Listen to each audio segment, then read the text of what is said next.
it. I got the video working. Oh, there you go. That highlight this morning from the weekend. So I was on a streak of about, well, it was a mini streak. Mini streak. Of 2 years in a row of being down in the Southern California area around Manhattan Beach, walking on the Strand there, of running into someone that had either a connection with the show or the station. And I don't know if you remember the streak of who it was 3 years ago. It was Kelly Brothers. That was 2 years ago. But 3 years ago was... Bill Horrenda. Yes. So walking on the Strand, Bill? And just stopped to talk to Bill. The Kelly one was totally stunning because I'm just walking there and I see a guy standing... Good at business. ...outside of a house there on the Strand. And as I'm getting closer, I'm like, that looks a lot like Kelly Brothers, but there's no way that's Kelly Brothers. And then as I got really close, I'm like, Kelly? Jason? What are you doing here? What are you doing here? And then last year, the streak was broken. I didn't run into anybody that I knew or from the station.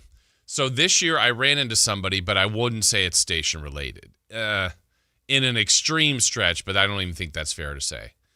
I ran into, again, running into, I don't know them. I know who they are. And let's see how quickly you could get this, Chris. But I'll do the easier one. There was two people that I saw that I knew who they were, and part of it was because of the All-Star game, I believe. So I ran into a current NBA player on the Strand walking on the beach. That you knew? Well, you know who they are. I know, but I don't, like, I wouldn't go, if it was you, I'd go, hey, Chris. They're just like, hey, like, they don't know who I am. I know who they are because they're an NBA player, but I don't know No, them. but like a Kings player? Nope. No? Current? Were they in the All-Star game? No.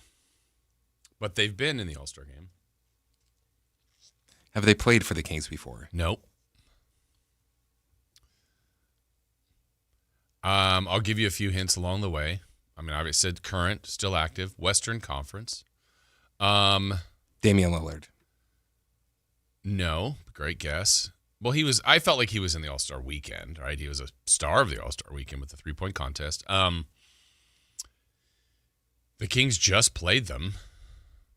Their team's a little bit controversial. Kawhi Leonard. James Harden. Nope, wrong team. Same conference. The team got controversy because of the league took notice of them for something they were being accused of doing or not doing. Let's see. A big guy, tall guy, forward. Maybe it could be center, but probably forward. Let's see. Yeah, it was the Kings. Wasn't it I'm getting date? No, it was their last game before the All-Star break. Team they played. Was the Jazz. Correct. Kessler Edwards. Right idea, right team, right different big guy.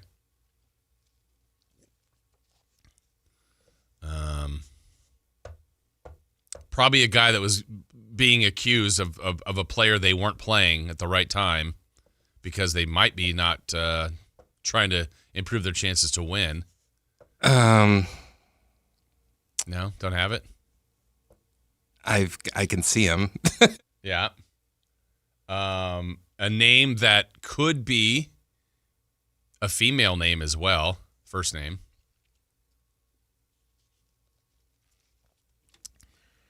Her name is... Her name. I'm just going to tell you. Lauri Markkanen. Oh, yeah. And the odd part about that is literally... That doesn't count. I didn't say it was a station related, but but you can't count that as... Someone I saw. Well, I saw him. The odd part, here's why it was odd. So the night before, hanging around with family, dork, we were talking about different things, and my, I guess it'd be equivalent to my stepmom, her name is Lori, and we were talking about things, and my younger brother was there, and we were talking about the NBA. It's like, what's going on with the tanking and blah, blah. I heard the Jazz got fined for not playing Lauri Markkanen, and then she kind of, wait, there's a player named Lori? And we're like, yeah, well, and then we were explaining. So we were talking about, she was like, who is it? And then we're showing pictures. It's Lauri Markkanen. So we're talking all this about Lauri Markkanen. And literally the very most you've ever talked about Lauri Markkanen. Most in my life. And I'm walking on the Strand with Lauri, my stepmom, Lauri. And I'm like, he's far away. And as we're getting closer, I go, gosh, that guy's tall, from like way far away. And they're getting closer. I'm like, oh my gosh, that looks like Lauri Markkanen in my head. And then as we're there, I go, hey, remember we were talking about Lauri Markkanen? Here he comes. That's him right here. And then she's like, that guy? And I'm like, that was Lauri Markkanen. That's what made it interesting. Did you yell out, hey, Lauri? Yeah, and they both looked. And then when he, oh, sorry, I was talking about my mother. To her. Yeah. What are you looking at? Who are you? Who are you? You're not Lauri. You're tall. You must be really good at basketball. And the other one I saw that wouldn't be, I saw just minutes before that also walking there. Robert De Niro. No. Not. It was also an NBA affiliated person, more on ESPN, like pardon the interruption sometimes, probably used to be on Around the Horn, but writer and TV guy Frank Isola. Saw him. He's been a guest on the station. So anyway, All-Star Weekend. There's some people at the station that said he looked a lot like different I know. celebrities. Yes. He looks a little bit like Steve Lavin, former UCLA coach. No, you're thinking of Tom McLavin.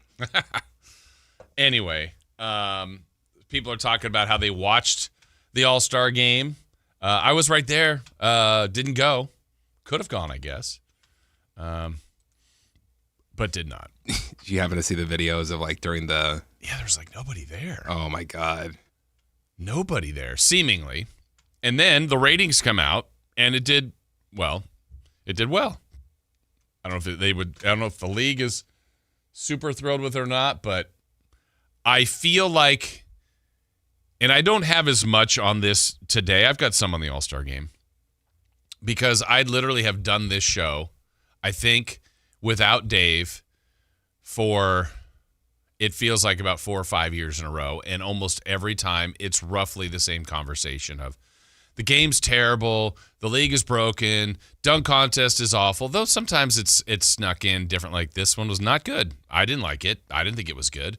Other time, I do like the idea of someone getting very hurt at the dunk contest. When that happened, it was like, what on earth? That was just like every single coach and agent saying like, this is why we don't do this. Not one person that's important to the team will ever be in the dunk contest. I mean, when like then social media had fun, like here's when he died, here's the time of death, and it's just like, what happened on that dunk? But then you have like Dame Lillard. That was really cool. That was really cool that he won the 3-point contest. I mean, he has had all season to practice for it. That's your guy. It is my guy. You're like, I wanted to, totally make fun of him, but that's my guy. I like my guy. But the point is, I feel like every Tuesday after the All-Star break, because we usually get the Monday off after that, it's complaining about the All-Star game. It was better. It was better. I don't know what, I guess, the general thought of what fans want. Like, be the best game with the best players out there, and we'll talk about this more, but honestly, you know what will make it? It's up to the players. And I think you got guys like Victor Wembanyama, the last 2 years, like, really, really cares. He is into this game. And I think we got into a cycle when it was, whether it's LeBron, Wade, not really Kobe, but like just some of that batch, I don't know, Carmel, I'm just trying to include from about 10 years back to now that were like, Steph, like I'm going to make shots from 50. That's fun. But also, I don't want to get hurt, which I don't blame anybody. That's the All-Star game. You would never want an injury. But also it's like, man, these are the best of the best. Let's see what we can do. So it's better. We'll get into that today. We got a lot to get into about the future of local college football. Sacramento State, huge news over the weekend. We're going to talk about that coming up in the show and our regular staples and 3 for Madness. Who's hot, who's not. We got celebrity birthdays at the end of the show. But there's a lot to cover. As far as guests today at 8 o'clock, we are going to be talking with Athletic Director of Sacramento State, Mark Orr, to talk about their brand new bold move to the FBS for football only with the not even return of the MAC, the joining of the MAC conference. What that means, I'll have a lot of different thoughts on that throughout the show today. The questions, I don't have all the answers, but I'll kind of have my take on what I think this means for the program and so much more. But with all that said, let's go ahead and get started with a little leading off. Let's do it. Leading off, the 3 top stories in the morning. Huge news. This is very important. Here's cut number 1.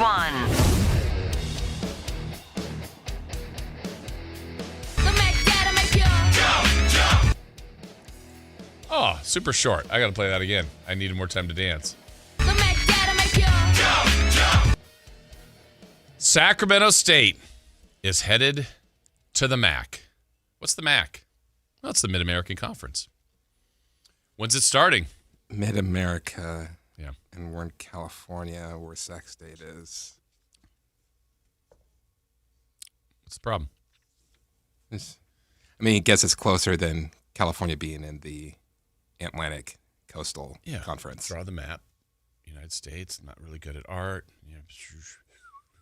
I guess if this is Mid-America, like Sacramento's in there. Oh, if you go this way? Yeah. Oh, the middle, like north to south. Yeah, we're right in the middle. So there are plenty of jokes for that. Totally get it. Totally get the questions and concerns. But if we start with that, yeah, it's a bit odd. But guess what? Have you watched college football at all lately? There's some really weird things. What's more bizarre? I'm going to give you one option, maybe a couple options. Sacramento State being in the Mid-American Conference is bizarre. It's bizarre. A team west of them, 2 teams west of them, are in the Atlantic Coast Conference. Stanford and Cal. The Big Ten has Oregon, Rutgers, Mountain West. That's pretty normal, is it? The Mountain West, the flat plains of Illinois, the Mountain West with Northern Illinois. Also, Hawaii is over there. That's a long ways away. It's college sports is weird. It's really weird right now. And we're going to do a much deeper dive into this. But there have been rumblings for a while. There's obviously been an all-out pursuit by the administration, by the president, to get to a higher level. He hasn't hidden from that. And he even had a great quote yesterday, I thought. I forgot what his quote was, something along the lines of, North Dakota State has moved into the Mountain West. Sacramento State has moved into the Mid-American Conference. Two programs doing it completely differently. North Dakota State basically was winning at the FCS level, dominating 10 national championships, and I don't even remember how many years it was, or whatever the number is. Just dominant at that level. And did it very quietly. Boom, snuck in under the radar, got in the Mountain West. Me personally, I probably would prefer that. Just get your ducks in a row, boom, slide in, big announcement, here we go. Wow, that came out of nowhere. Sacramento State, very public. I think the president's quote was, we're a case study in disruptive marketing. Yeah, they were out there blasting it. Mountain West, Pac-12, invite us. They didn't. The MAC did. So we can all have our opinions on whether that's the right way or the wrong way. They got it done. Now the merits of it and the stuff, how it's going to be paid for, these are all questions I have. But I'm really excited about it, what the opportunity could be. And when we go long term, this is all going to change again. I mean, we're not dealing with this today, but this to me is a means to an end. I do not see Sac State in the MAC in 2036. I just don't. What will they be in? I don't know. What will college football look like? They'll be in the Pac-19. Exactly. I mean, with Europe. Like, I mean, I would have never predicted any of this. So what is the future going to look like of college sports? At some point, it's going to change again. And there are some really good things the Hornets did in this, and there are some other things that we can all question, and it's fair to. People are going to have their opinion. They did the right thing. They did the wrong thing. Guess what? We're going to find out.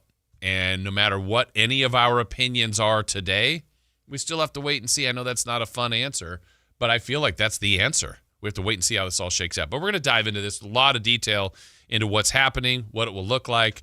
The good, the bad, the ugly, maybe. I don't know. We'll get into all of that today. But let's get to cut number 2. Cut number 2. George flipped it for Freeman, too far, stolen by Evans. 2-on-1. Isaiah crossing over on George, put it up, left it short. Boozer got it and scored. He's got 12. The lead is 14. 1 minute to play in the half. Well, Carlos Boozer, not Carlos, Cameron. Carlos Boozer was watching his son, but Cameron Boozer, Kingston Fleming's a couple of the top prospects in the NBA draft in action, and we're getting to that point as Kings fans to watch more, I am, of the college games of these individual performers. Everybody's now got a different take. If the Kings are 1, if they're 5, if they're 8, if they're 2. We're going to keep diving into that as we get closer and closer to the draft. I think March, by the way, March Madness is going to be great this year. I really think so. There's a lot of high-level talent. There's a lot of good teams. We're going to have a great March for college basketball. I really feel that, and I hope the tournament lives up to that based on everyone that's there. And quickly, let's go ahead and get to cut number 3. Cut number 3. Well, in the last one, we'll dive into a little bit more later, but the Dolphins have released the cheetah. Tyreek Hill is out. Probably a move they needed to do coming off that very significant injury. Where could his future home be? We will discuss that in a little more detail as well. So again, we're just getting started. We got a lot to cover today. We are going to dive into all of it. There's a heavy dose of Sacramento State and their big and bold moves. We got a lot on that today. My own opinions on it, others' opinions on it. Mark Orr, we're scheduled tomorrow to have Ross Dellinger, who's been covering this story in full detail with us, and just trying to get a lot of different perspectives. And we want yours as well, and what the future of what does this do for UC Davis? What does this do for Sac State and their future? We're going to dive into all of that today. You want to reach out? You can. 916-339-1140, 1-800-920-1140 to text in as well and chime in on the YouTube. We're glad you're here this morning. Lots to cover. We get it started next.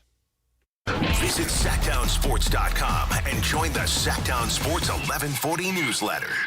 What's cracking? We're talking to Chad Hoblet of Hoblet Dodge Chrysler Jeep Ram and Woodland. Chad, tell us what's happening for Ram Truck Month. Well, there's no better time to get a Ram than Ram Truck Month. Right now, save up to $15,000 off MSRP on new 2026 Ram 1500 Crew Cabs. Or save big when you take advantage of the $7,000 Hoblet discount and get 0% financing for 60 months. You'll save thousands in finance charges on top of the huge Hoblet discount. Yeah, I can't even believe 0% financing is an option at the moment. It's not an easy thing to find nowadays, but we're always looking to help you save money. Plus, with over 400 new Rams available, you can save big on your perfect Ram. At Hoblet, we focus on you and helping you get the Ram you need. Search, select, and save through their whole inventory at HobletDodge.com. Unbeatable prices, unbeatable selection. Nobody beats Hoblet, period. 15,000 total net savings on select new 2026 Ram 1500 Laramie after 8,000 factory rebates and 7,000 dealer discounts. Rebates may include 2,000 select inventory bonus cash on select inventory, 1,000 SFS bonus cash, must finance through Stellantis, 500 on the job upfit, must show eligible upfit. 5% savings, see dealer for details. When life calls for a little extra,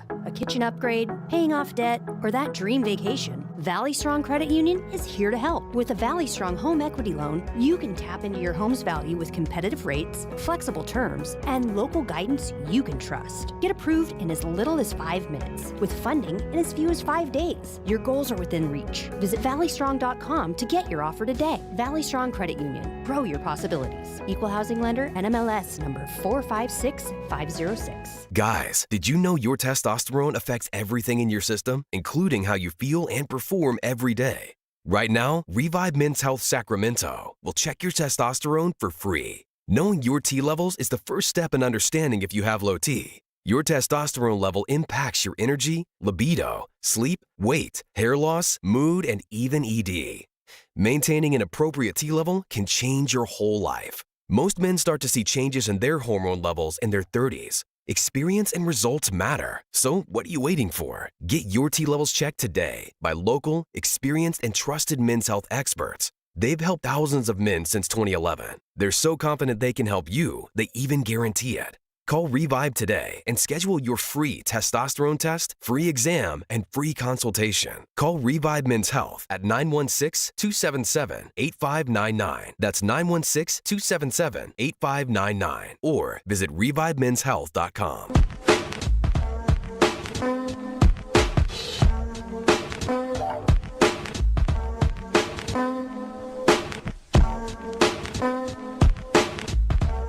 The Carmichael Dave Show with Jason Ross. Call or text at 916-339-1140. On Sactown Sports.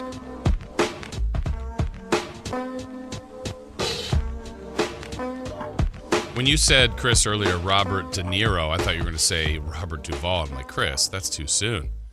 Why would I say that? Why would you say that? 90, was he 95? Is that what I heard? Acting legend. Robert Duvall passing away. Back here on the show, Jason Ross, Chris Verlade. Dave will be back with us next week. Can I say a much-deserved vacation, or is it another vacation for Dave? I mean, you just came off a vacation. I did. Yeah. I could have gotten stuck up there. Oh, I know. Man. We drove back up from L.A. Sunday, and we're ahead of it. Man, yesterday was just all day long.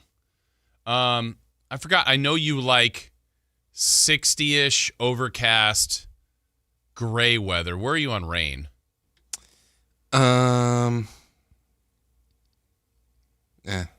Like if I have to pick that between that and 100 degrees, I'll take rain. Yeah. Look, we're spoiled in California, and we have it really pretty good. I like rain. I mean, honestly, my honest reaction is rain overnight. Like, it can rain all night, and then the next day it's stopped raining. Yeah, we need it. We need some of it. I like it when it's, like, kind of sporadic. It's like, hey, it rained for 2 days, and then we don't get rain for 2 or 3 weeks, and then it rains again. That's fine. But when, like, we get rain after rain after rain after rain. And I'm glad, for the moment, knock on wood, we haven't been talking about a drought for, like we were for years, on how bad everything was. But it's better now. It's better now. All right, was the All-Star game... Things are getting better. Things are getting better. Was the All-Star game better? Was the All-Star weekend better? I think my general answer to that is yes, maybe, and no. There were some good elements. I think for the last couple of years, the league, first and foremost... I think in general this is a good feeling from the league. I think Adam Silver, I think the league representatives are hyper aware of public opinion of the sport. And I think for the most part that's good. Sometimes it's not. It's like, believe in what you're doing and do it. And if people don't like it, they don't like it. And I don't want to always overreact. But for example, like when they added the cup, the in-season tournament, some people hated that. Some people liked it. I always felt like the league is going to try it. They want to have something else that people seem to care about the regular season. And they've tweaked it subtly. And I also felt like if it didn't work, they would drop it. Well, it's still going, so they'll go with that.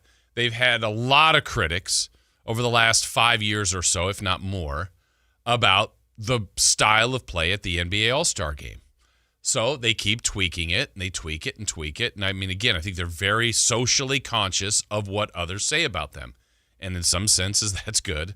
And in some sense, that's bad. But if we go to the All-Star Game itself, kind of little mini games, the Stars and Stripes, and this is the different teams they had that were playing, you had some game winners like this. Got the screen from LeBron. Switch with Towns. This is the matchup they want. 5 to shoot. Leonard, cross, step back 3. He's got it! Straight cash for Kawhi. This dude is unreal. All right, that was one game winner. Did you catch this one from a former King? Stripes looking for the win. James inside, out. Fox, punt. Fox for the win. Swiper delivers, and the Stripes claim game 2. All right, Chris, I have to check in with you on this. I enjoyed the De'Aaron Fox as the game winner. How did you? I wasn't watching. About hearing about that. You are, once they leave a King, they're kind of dead to you. I mean, like, the game doesn't matter, so right. Of course he hits that shot. Yeah. Oh, wow. Okay. Fair point. But if that was a game that mattered, I guess he wouldn't have made it, or he wouldn't have taken it? He wouldn't have taken it. Wow. I personally think Fox is very clutch. I was so excited when he did make the playoffs and played well against the Warriors. I thought that would be where he would shine the most. And we'll see this year with the Spurs. But there were moments like that. And I think there were elements of the game, like I said, you get players to care, you've got a game. If you've got players that are going through the motions to, I don't want to get hurt, which I completely understand that, to this is more of a chore to be here than to be representing the league and that team. Like when De'Aaron Fox is there the first year with the Kings. He was kind of going through the motions, I would say. I'd agree with that. And sometimes, like Sabonis was there that same year, the All-Star game, the way it was kind of being played, would benefit a player more like Fox than it does Sabonis to me. Like Sabonis, even like Joker, not Luka as much, but some, it's like you kind of have to appreciate their game by just watching them play over time, where you just like get the reps and you go, because they don't wow you with their athleticism. Some of the other guys do. And so when you get to those elements and you see incredible athletes, that's where they kind of show off and do the great dunks and alley-oops and passes off the backboard. But now, if you could get the players to care about the game, and like I said, the league cares a little bit too much about that, you get good moments. Now, you also had, I had this clip somewhere. You had the dunk contest, and we did get a winner. So Carter Bryant feels like he was oh so close. We'll get our final ruling from the judges. You know what, this is almost like booking the three-point competition. Yes. You had all those money balls. It was on you. Yep. And that's what stings the most. 43 in his final dunk. Keyshawn Johnson from Miami Heat is your 2026 AT&T Slam Dunk champion. I do not think, as I'm saying this will probably imprint something in my brain, Chris, but I don't think I'll have a takeaway from the dunk contest with the exception of the nasty fall on the missed dunk. That's the moment, isn't it? That's the only moment. Right. And, you can have all-star games where or dunk contests, where you're like, oh, remember that dunk? And then later you realize, hey, that guy didn't even win. But you remember the dunk, or you remember the highlight. Like, look, Vince Carter, Jordan and Dominique. Like, we've got Zach LaVine and Aaron Gordon. There were some iconic dunk contests. Blake Griffin jumping over the car, whether you have I still love one of my favorite dunks. It was a silly dunk. I remember watching it going, what is Gerald Green doing? He has a cupcake on the back of the rim. A candle is lit. Oh, he blew out that was different. It was cool. I hadn't seen it. All right, that's cool. I remember it. Was that 15 years ago, 10 years ago? Uneventful. I've seen already on our suggestions here from our chat group of, MC says he missed Mac McClung. It's fine. He was great. He's a two-time winner. We have a lot of people suggesting put the best athletes, put the best, most famous people in the dunk contest. Well, like Chris said earlier, you run the risk of hitting the side of the backboard, falling flat on your face, and your agent, your team, everyone going, why on earth did our guy compete in the dunk contest? Now, that's really rare, but it can happen. Plus, like Jackson Hayes was in it. He did fine. But when you're 6'10" or bigger, it doesn't look as good. I don't know any other way to say it. Now, Dwight Howard was able to pull it off, but he was super creative and had great dunks. Whereas, I don't know. It's just a natural look that looks better if you're like 6'4" and below. It does look like you're jumping higher. Maybe literally you are. But you're so close to the rim. Like he did that running, like, close to free throw line dunk, and it just looked like, honestly, anybody trying to figure out how to dunk at the park. It just didn't look like anything we'd seen it before. It wasn't great. So we had people suggesting earlier, like the 1v1 tournament. Okay. You still run the same risk. Like, I would love to see a one-on-one tournament with the All-Stars. I think that'd be a lot of fun, or whoever would enter. Hey, let's get 8 people to enter one-on-one tournament, and who really comes out of that? How hard are they playing? How much pride is there in that? But same issues. Someone gets hurt in that. It's like, why do we waste our time with that? But I know a couple years ago, remember they tried horse? I'm like, this is a great concept. And then you realize guys miss shots. And then when it's like, okay, I did this super crazy trick shot and you miss. Okay, no problem. And then the next person misses. And then there's another miss. And you're like, we just want to see them make shots. And it's almost like you have to film it separately and not show it live. So the All-Star game, they're working on it. It's still a work in progress. I thought the game was better. We'll go with better. But to me, still one of my favorite moments was a guy that really hasn't been cleared to run that much, to move that much. And the way he said it kind of started out almost as a joke to enter the three-point contest, but he messed around and he won. Needs this to tie. Oh! No! Booker had it in his hand. Goodness. Instead, Damian Lillard's a three-time three-point champ. Wow. It was his to lose. And it wasn't meant to be. He missed the final 3. Oh, his money rack, his placement. He had 4 shots at it. Oh, my goodness. And Damian Lillard, a 3-time champion, along with Larry Bird and Craig Hodges. Well, and now apparently that has alerted Steph Curry. It sounds like he's going to enter next year. Steph may try to get this is motivate players. You motivate the league. And I think that's the way the league has to try to do it. And it shouldn't always have to be, let's pay him more money, let's do this. That is a motivator, but you got to get the players to care. And like, who was it here? Campeo said last 4 dunk contests won by G Leaguers. MC, no star was in it again. Yeah, you got to. I mean, no offense to these other guys, but and LeBron's a bad example, but if you had Zion, if you had Ja Morant, if you had, some of the young Shaedon Sharpe was in it before, but like some of the just freakishly good athletes that we're watching and getting to know better out there, I think we're more invested than, I already forgot his name, Keshad Johnson.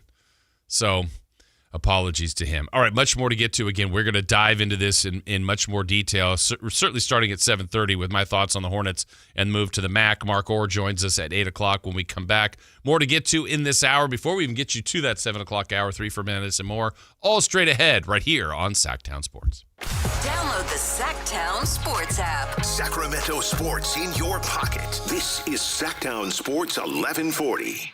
All Americans should do what they can to prepare for the future. Donald Trump Jr. here with an important message. More and more Americans are looking for ways to diversify their hard-earned money, and gold is the perfect solution. For example, a gold IRA from my trusted friends at the Birch Gold Group lets you diversify your IRA or 401k into physical gold with 0 taxes and 0 penalties.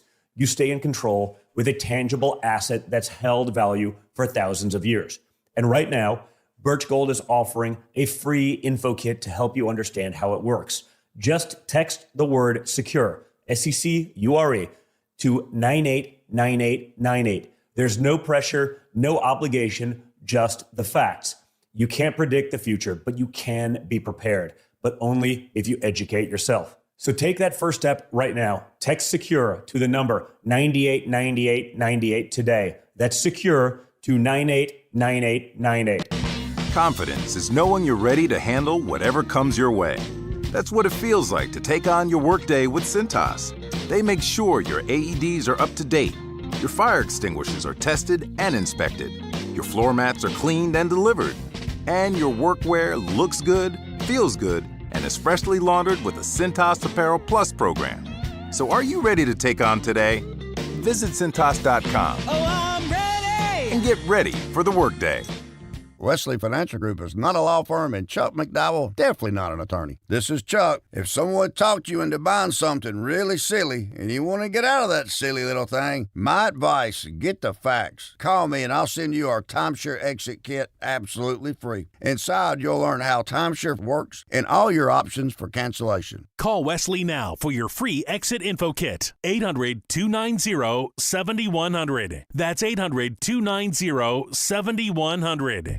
At InShape, we have a place for every kind of mover. The Sometimer, the early riser, the after-work grinder, the yogi, lifter, bodybuilder, walker, runner, swimmer, spinner, stretcher, rower, climber, jumper, dancer, boxer, sauna seeker, recoverer. Basically, if you walk, lift, stretch, or sweat, you belong at InShape. So whether it's your first time or your first time in a while, start the year strong and join today at InShape.com. Find a location nearest to you. Hurry in and save big during Honda's President's Day sales event at Folsom Lake Honda, your one-stop Honda shop. Hurry in and save on our best selection of new Hondas. Each is priced to sell now. Folsom Lake Honda is your one-stop Honda shop for great pricing on a giant selection of new CRVs, HRVs, Civics, and Accords with low finance and lease options. Plus, get an instant cash offer for your trade. Get to Folsom Lake Honda or go to FolsomLakeHonda.com. Folsom Lake Honda. It's Carmichael Dave wanting you to join Capital Casino every Wednesday for their midweek madness drawing, giving away $2,000 in total cash starting at 6 p.m. in a safe, friendly environment. Plenty of well-lit parking available, conveniently located in downtown Sacramento. And remember, Capital Casino has the best food, the best service, and the best action. 411 North 16th Street in downtown Sacramento. For more information, log on to capital-casino.com and please gamble.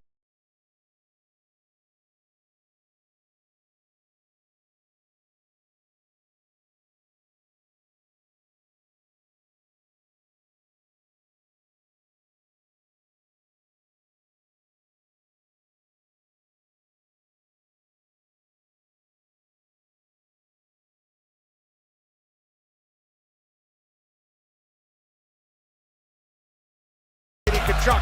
Matthew Kachuk works it back out. Shot by Faber. Score! Frondrev looked to grab it with the glove, and it gets behind him. Brock Faber gives the United States a 3-0 lead.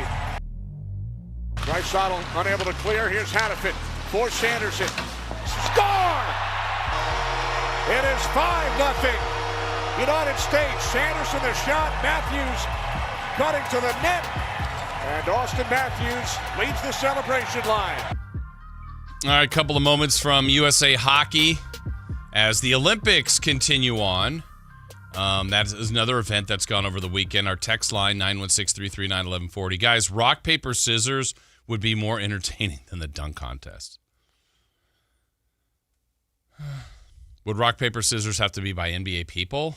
Or would it be less entertaining than just a general rock, paper, scissors tournament? Were you here, Chris, when we had that idea as a station? We actually had the event, a rock, paper, scissors event.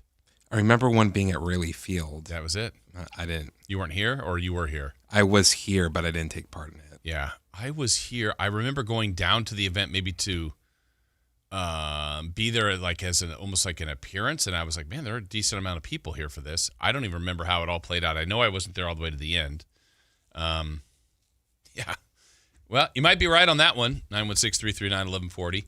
But as far as the Olympics go, how have you watched? Have you taken in much of it, or at places where it's been on a TV? So it's like in the background, not as a choice. It's just it's here. I'll see, and if something of significance happens, I'm not really paying attention. Yeah. So here's an example on Sunday when I was down in Southern California. I went down to my old stomping grounds. Old high school area. Met with a bunch of old high school buddies. Had a good time with them, catching up, telling stories. I'm picturing Billy Madison coming in his Firebird and blasting REO Speedwagon. That was me. Yeah. Yeah. Totally me. But we were at a place, we have it here, Yard House. There's a Yard House at the Irvine Spectrum. So we just got together there, eating lunch, talking, having a good time. And then there were TV. Dave loves L.A. Dave loves it. Orange County. There were TVs everywhere, and every once in a while you're paying attention. But then all of a sudden something happened. USA, You like just cheering, going all around, like, oh, something must have happened. But I wonder about a couple things about the Winter Olympics. I've watched. I'm a little bit like you, Chris. If it's on, I'm in the background, like there. I was watching it, but I flipped around. I've seen some figure skating, some skiing, curling, hockey. Not as much luge and some of the the slalom I've seen a lot of, but I was really bummed about Lindsey Vonn early on, just because that story is amazing. But just knowing kind of American United States culture, do you think we watch the winter less, partly because we're not as good? Yeah. I mean, I think we're a very front-runnery. I was going to say greedy. Front-runner's probably the better. Like, we're the best at everything, so I'm going to watch this. What is the medal count? I know we're not winning. Third, but a distant Norway's first, which I would have never guessed at 29. Aren't they always in first? Maybe. I don't know. And it's the home country, Italy. It's always cool if they're doing well.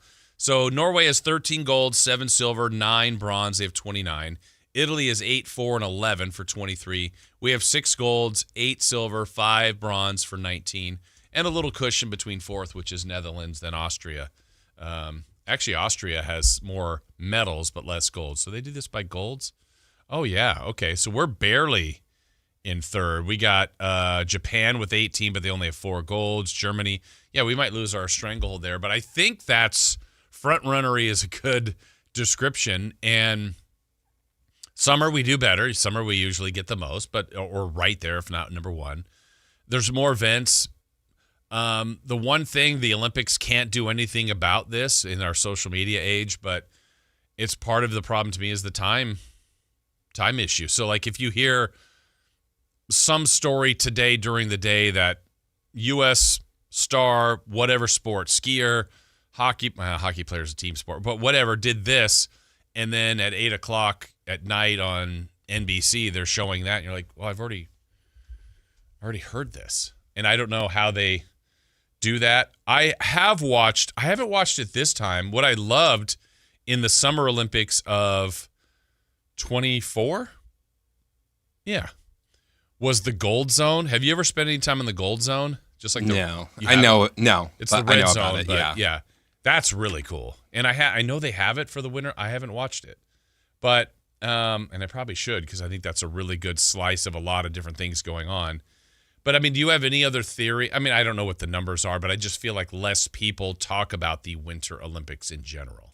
I think we're not the best at it. It's a bunch of sports that we don't have a lot of. Or we never played. Yeah. I will say that my favorite part of the Olympics so far was Colin Jost on the bobsled. Oh, I didn't even see that. What did that look like? He was terrified. He should be. Like, equivalent, how much less speed would you say he was doing than, like, I mean, he's not going to win, or he was not going to be as fast as those guys, but, like, if they're going... Well, he had a driver with them, so he was they push him. I want to say so they were going pretty fast. Yeah, he was probably going like 80 miles an hour. Did they mic him? Oh, yeah. Were the words safe for air? It was a lot of, oh, my God, oh, my God. And then after, what did he say? That it was like one of the worst things he's ever done. But I'm guessing it would be one of those things like that was so scary, but thrilling, kind of exciting too. Like adrenaline. It sounded like he never wanted to do it again. Oh, really? Yeah. Okay. And then Flava Flav did the skeleton. Oh gosh, I missed both of these things. See, that's already more interesting.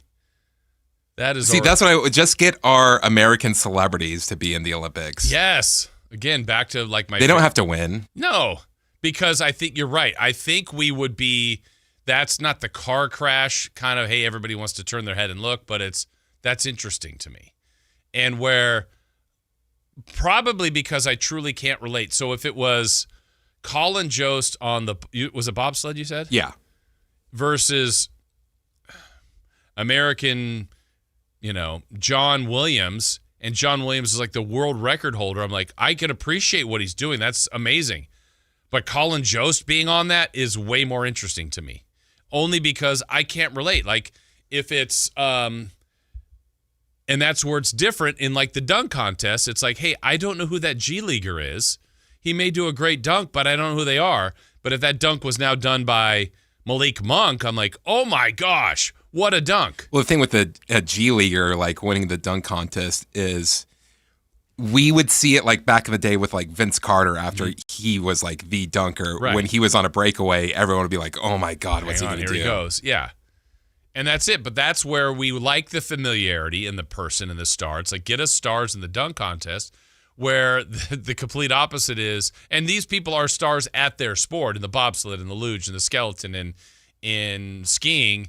But if you saw everyday actors or singers or whatever doing it, much like the show I used to love as a kid was like either Battle of the Network Stars or Superstars. That was always fun. Mine was Rock and Jock. Rock and Jock? Yeah. Yeah, because then you go, hey, look, I've played basketball before. Here's Tom Arnold shooting three-pointers. Hey, it's Queen Latifah and Mitch Richmond teaming up together. Right. And Queen Latifah just shot a 10-pointer and missed, but okay.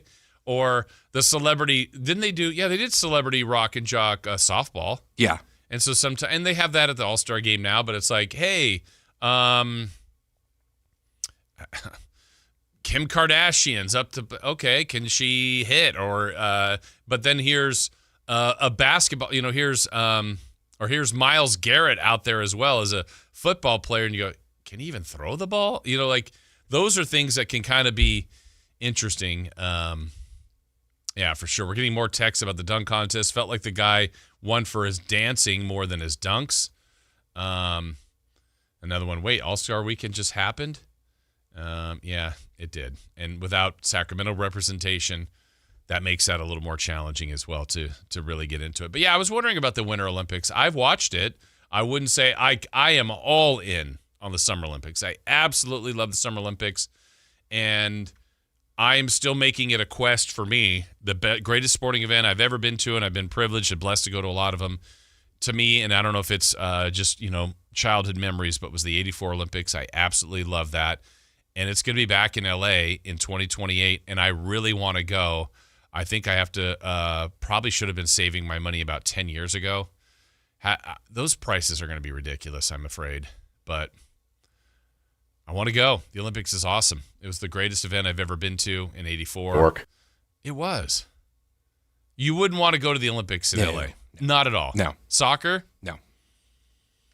Because soccer is weird because it's under 23 and it's not the same. Yeah. It's not the same. I did go to soccer, though, at the Rose Bowl in 84. The great thing, Chris, it was, man. I know it was Mexico. I don't remember the other. It wasn't U.S., but it was like what you enjoy about soccer, like the party atmosphere. I'm 12 or 10, whatever I was, 12. And it was wild. Absolutely wild. It was so festive. And I really enjoyed that atmosphere. It was packed. 84 years. It was packed. It was enjoyable. But I don't know what the Olympics will be like in LA this time. I don't know. But spread out.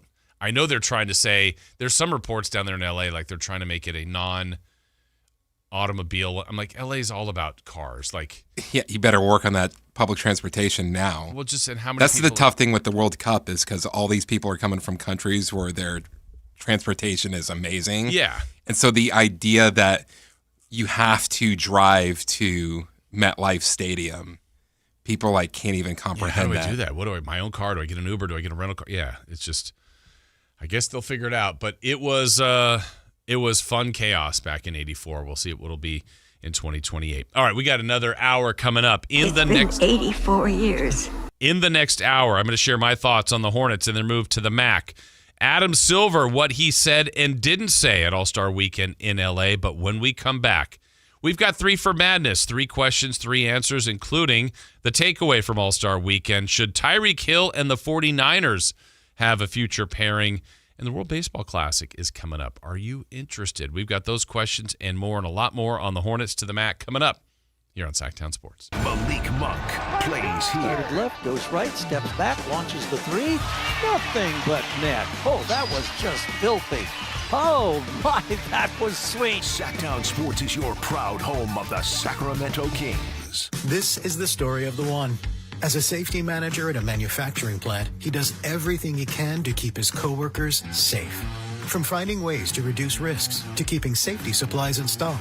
And for that, he relies on Grainger. Grainger offers a broad range of quality products and next-day delivery, so he can always play it safe. Call 1-800-GRAINGER, click Grainger.com, or just stop by. Grainger, for the ones who get it done. What's up? We're talking to Chad Hoblet of Hoblet Dodge, Chrysler, Jeep, Ram in Woodland. Chad, what's going on for Ram Truck Month? Get the new Ram you want at the most affordable price I've seen in years. You can lease a new 2026 Ram 1500 Laramie for as low as $399 a month for 39 months. That's $13,000 off MSRP on a brand new 2026 Ram truck. Whoa, $399 a month? That feels like it can't be real. Yeah, it's pretty impressive how we've been able to find all this savings. As a fifth-generation family-owned dealer, our goal has always been, and continues to be, to serve our customers and save them as much as possible. Search, select, and save through their whole inventory at HobletDodge.com. Nobody beats Hoblet, period. $13,000 total net savings on select new 2026 Ram 1500 Laramie after $5,000 factory rebate and $7,000 dealer discounts. Rebates may include $2,000 select inventory cash on select inventory, $399 special lease with $29.95 due at signing, plus tax, license fees, and dealer accessories. Must finance through Stellantis. 7,500 miles per year, 30 cents per mile over for well-qualified buyers with 720 plus FICO score. Sample VIN 179105. MSRP 68125.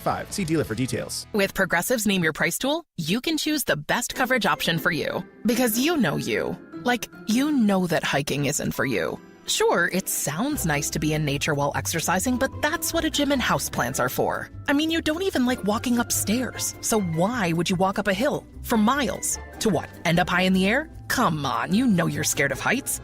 Only you know you. So get coverage options within your budget with Progressive's Name Your Price tool. Progressive Casualty Insurance Company affiliates. Price and coverage match limited by state law. Welcome to guided meditation. Close your eyes.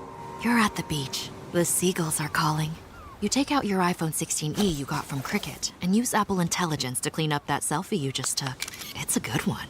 You send it to your friends instantly thanks to reliable nationwide 5G. They're totally jealous. Get iPhone 16e for $49.99 when you switch. Smile, you're on Cricket. Requires new line on the Supreme Unlimited plan. First service charge and tax due at sale. $25 activation fee. Terms and restrictions apply. Cricket 5G is not available everywhere. See store for details. Have you tried my Colombian tamales? Yes, but the Mexican tamales I brought are way better. Colombian tamales wrapped in plantain leaves are unmatched, you know. But the Mexican tamales wrapped in corn husks are the authentic ones. At least we can agree that they taste better with Pepsi. Without a doubt, tamales deserve Pepsi.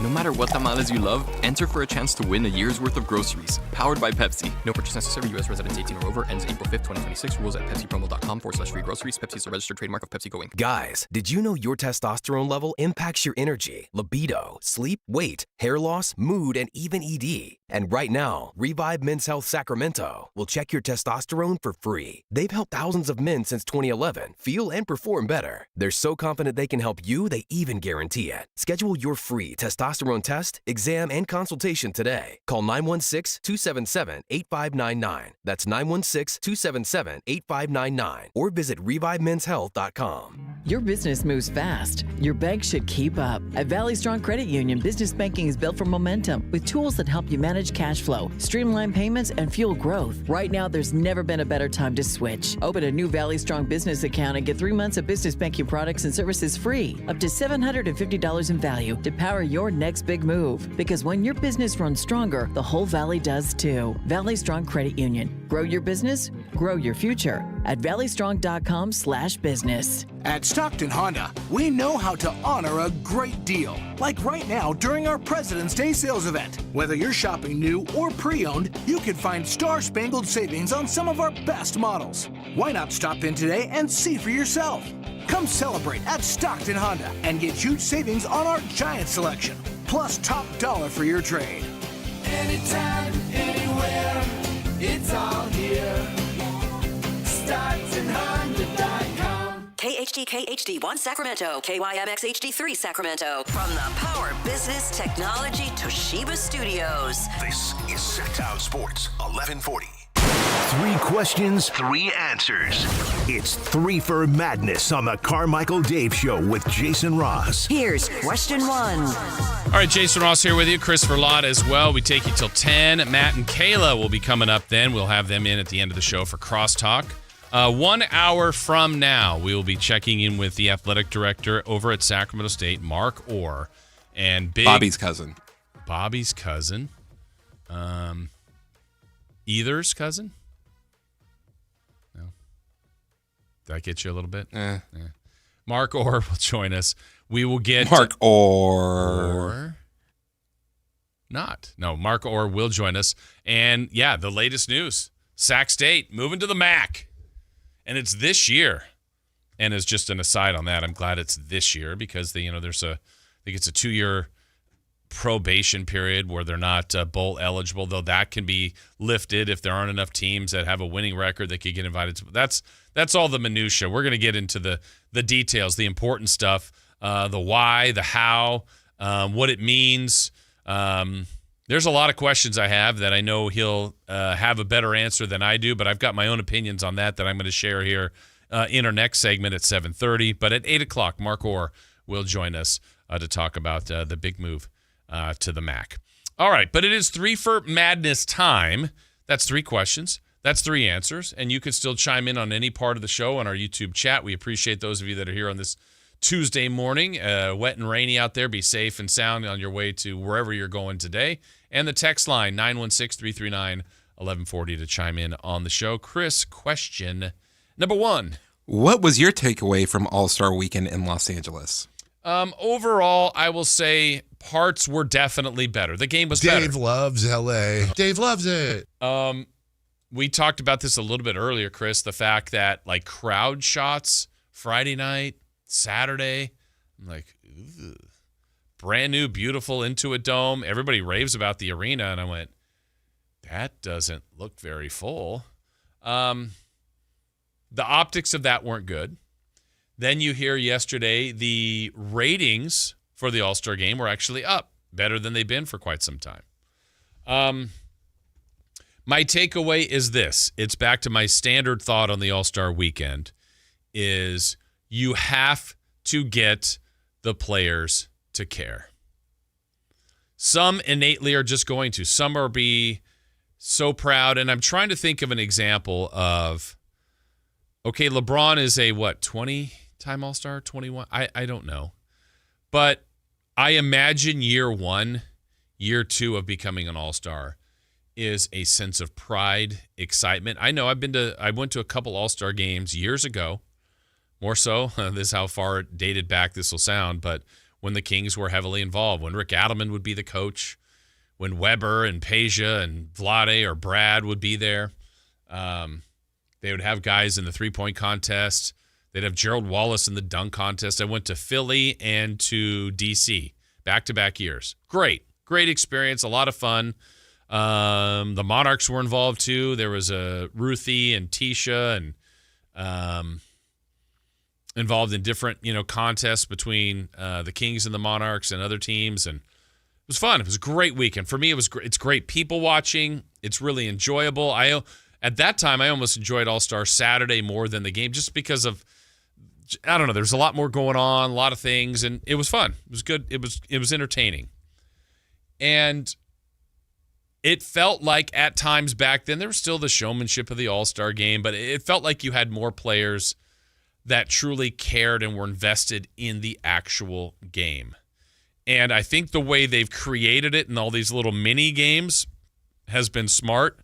In the last 15 years, I will say, one of my favorite All-Star games was the All-Star game, and I'm going to have the date wrong roughly. I apologize. I think Kobe passed about 5 years ago, Chris. Is that right? When Kobe died? 6 years ago. 6 years ago.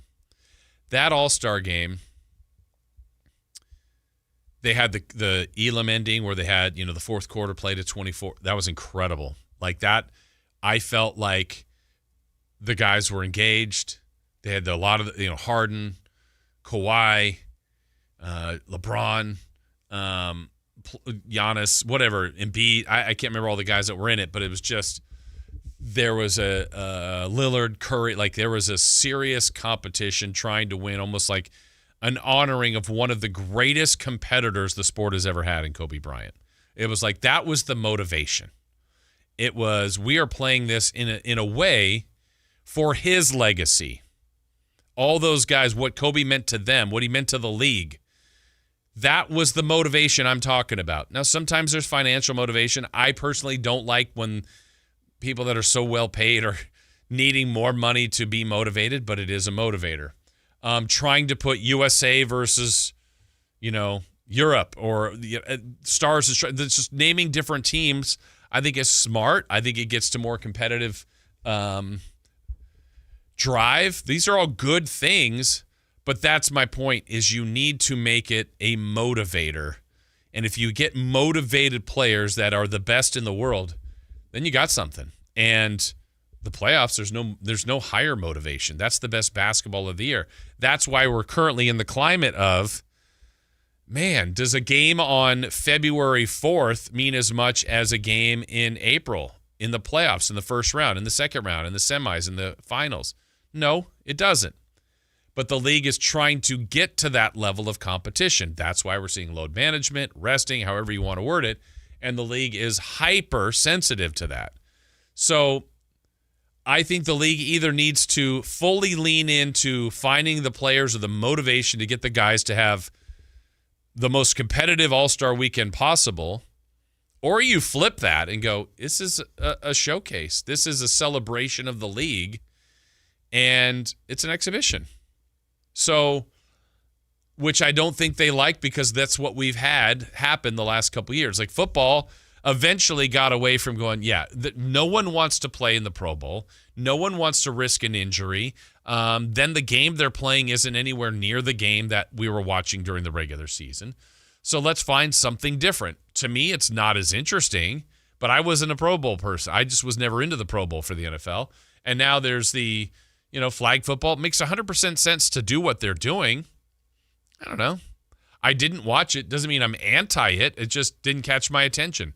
Maybe I would, and that's what these all-star leagues have to do with. And I think hockey and baseball still have the most true to authentic form of what you watch on a day-to-day basis of the sport. Baseball all-star game is terrific. I mean, it's the best players playing against one another trying to play. Like when Shohei's pitching against Aaron Judge is trying to hit that ball 500 feet.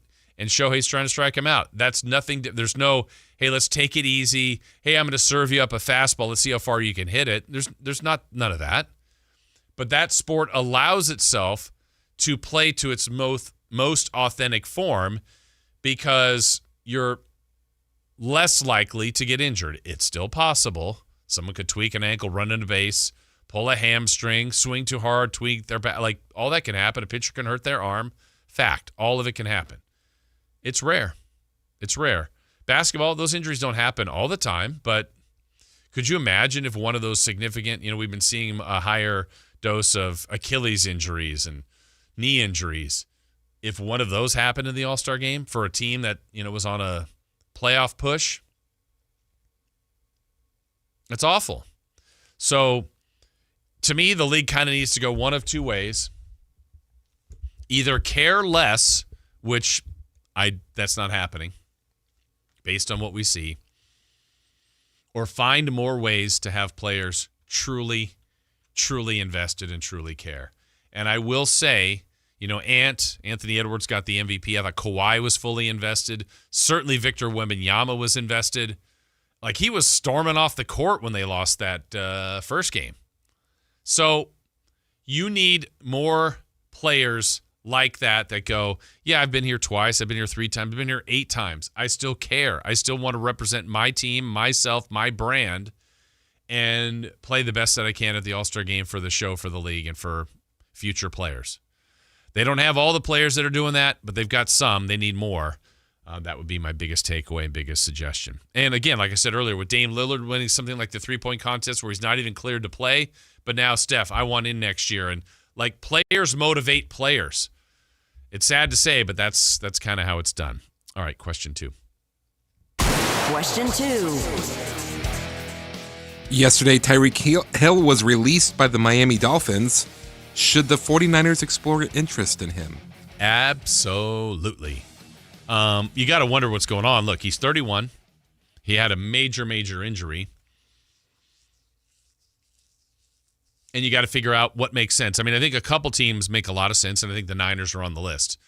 Niners need some receiver help. I don't know if it's their top priority, but we're going back to cost. What would he mean? Over-the-top speed is always welcome in every sport, certainly in football. I wouldn't be entirely surprised if he's potentially reunited with the Chiefs. I think Buffalo, Josh Allen and the Bills should really look at Tyreek Hill. But this is where you get into the medical, the trainers, the eye test. How does Tyreek Hill look? When healthy, he has been a dynamic football player. He is tough to cover. He's a weapon you can use in your offense in multiple ways.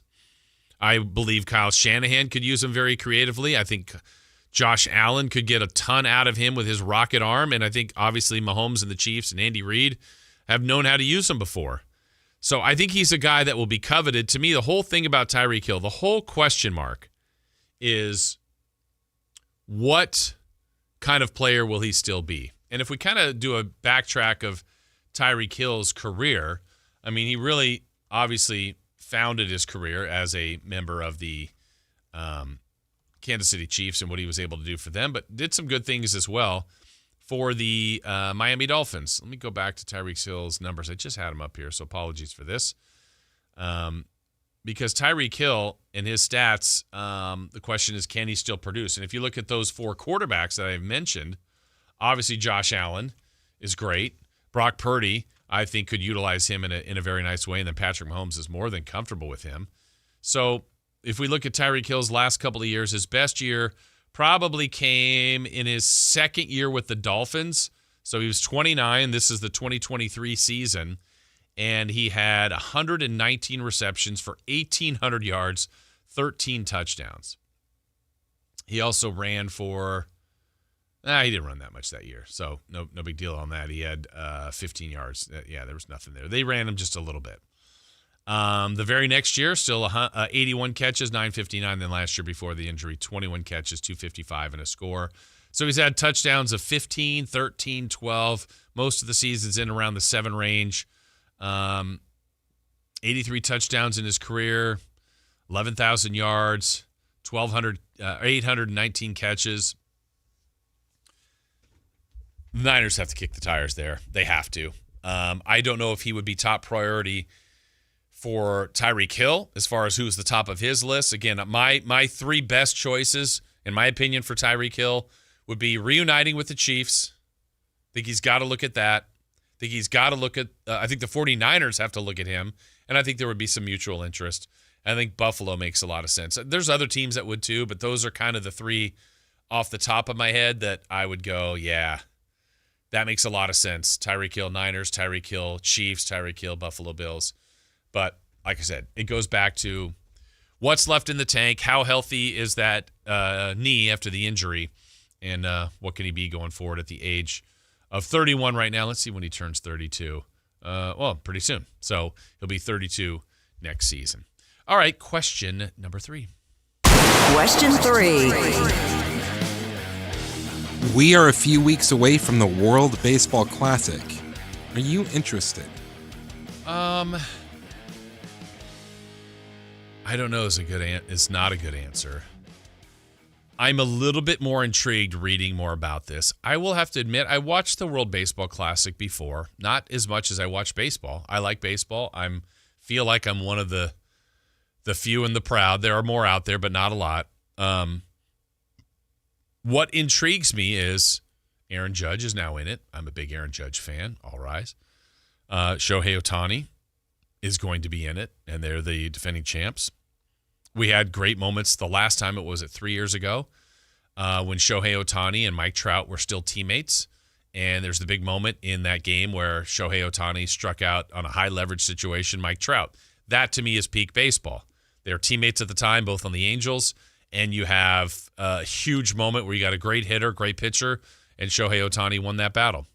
So I have visions of seeing Aaron Judge in a big moment going up against Shohei Ohtani.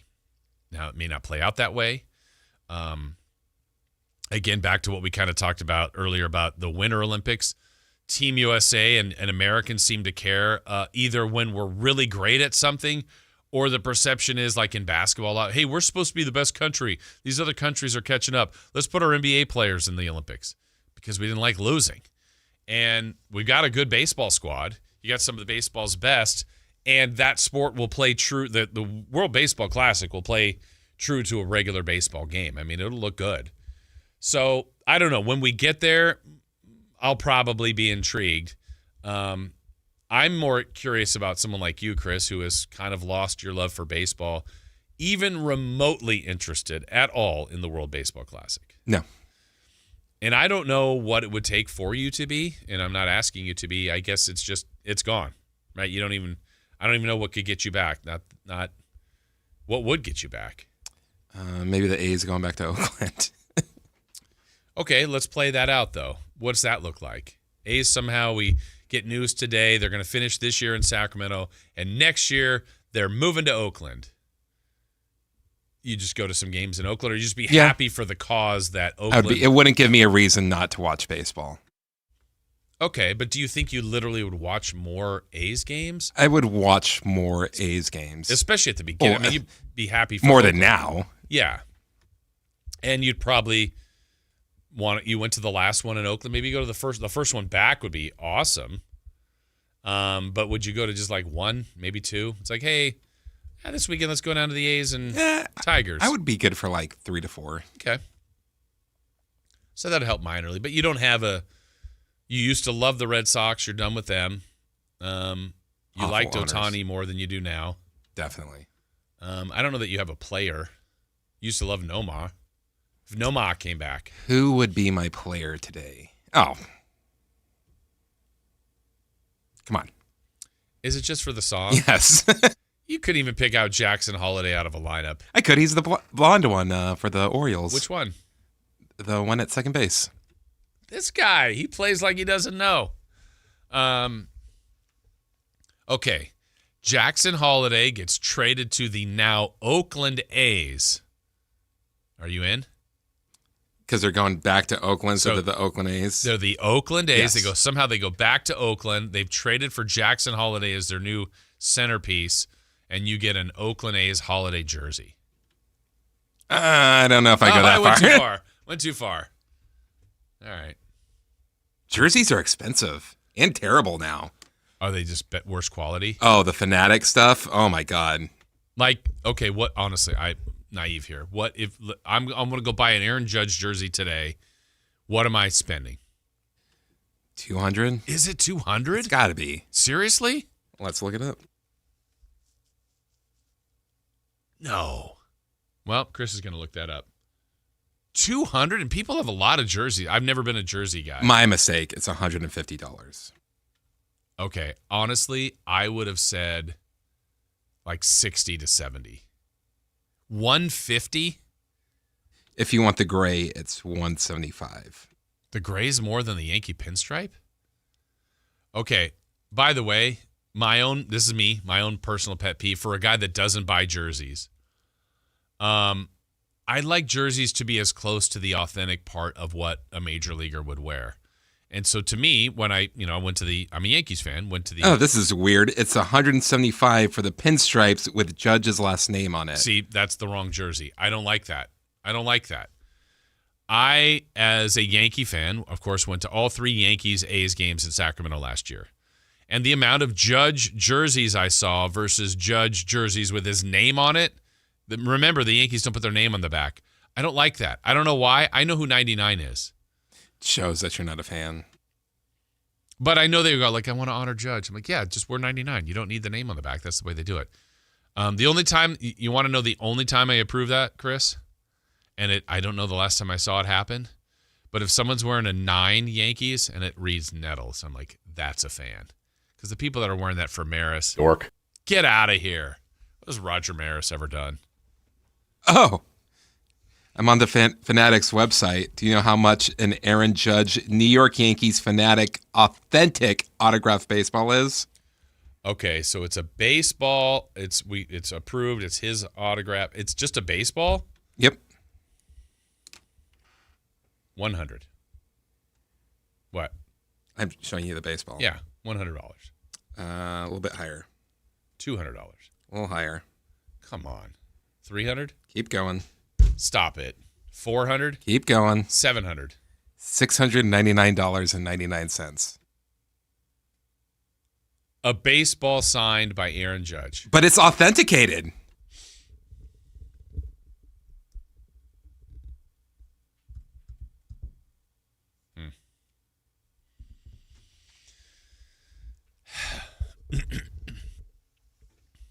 If I caught a ball at a game, at an A's game, that Aaron Judge hit, let's say he hits a home run, I'm in home run hill and I catch it, and somehow after the game I get him to sign it, I couldn't sell that for $6.99, could I? Oh, no way. Because people wouldn't believe it's real.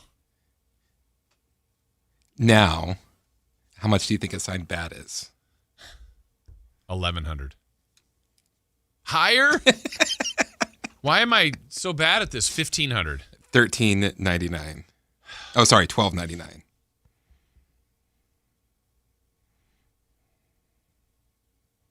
But it's authenticated. It is authenticated. So you know it's good. Oh my God. What are you finding now? Like, this is depressing me. I mean, I'm sure you would want a Aaron Judge, New York Yankees autograph Fanatics authentic Captain America replica shield.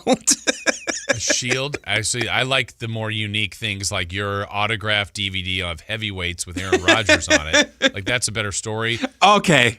All right. This is the most ridiculous one. This, the one you just told me? No. Oh, wait. What was the price of that? $1,000. Oh, my gosh.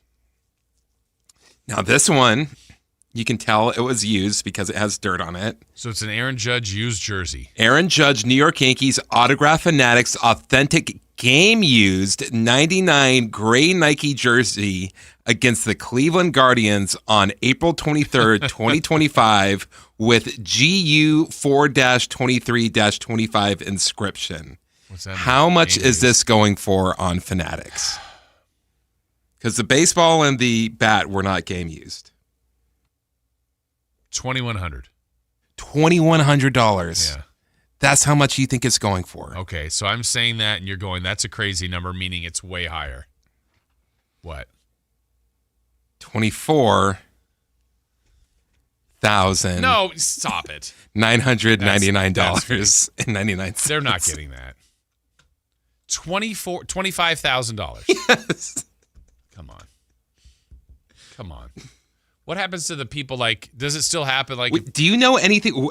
Was there like something special about that? Just this game used in August, in May, April 23rd, 2025. Probably homered, but in Cleveland. Let me see. I'm gonna look it up. April 3rd. April 23rd. Oh, my brother's birthday. That's what makes it special. I'm gonna look this up really fast. See what happened of significance. Well, the Yankees won 5-1. Let's see. Carlos Rodon pitched. Paul Goldschmidt drove in 2. Aaron Judge raised his major league leading average to 415. Well, Judge went 4 for 4, tripled off the wall in deep center field in the first inning. He reached base in 21st straight game. That's it, 4 for 4. Yeah, I don't know. I mean, he was great, but are we looking at the same game? April 23rd? No. That was the game prior. Sorry, he went 2 for 4 with a run scored, an RBI, a walk, a strikeout. No home runs. No home runs, a triple. Huh. So this is a good game. Yeah, really good game, but nothing like his 500th homer or whatever. I don't know. Can you look up really fast someone in basketball, like a LeBron James on Fanatics, like anything just for a comp? Like, that just seems ridiculous. Absolutely ridiculous.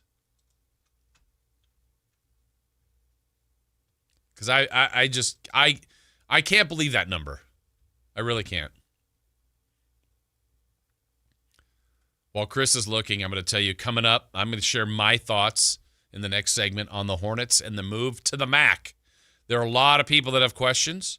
I'll try to dissect it, try to debunk some myths, have some own questions of my own. And what does this mean overall? Again, Mark Orr, the AD at Sac State, will join us at 8.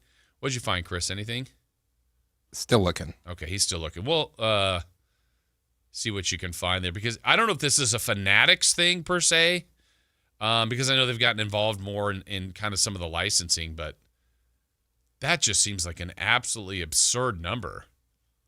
And I know memorabilia and all that stuff has gone up, and all that stuff. I get that, but that's at a rate that you just go, what are we doing here? Really surprising to me.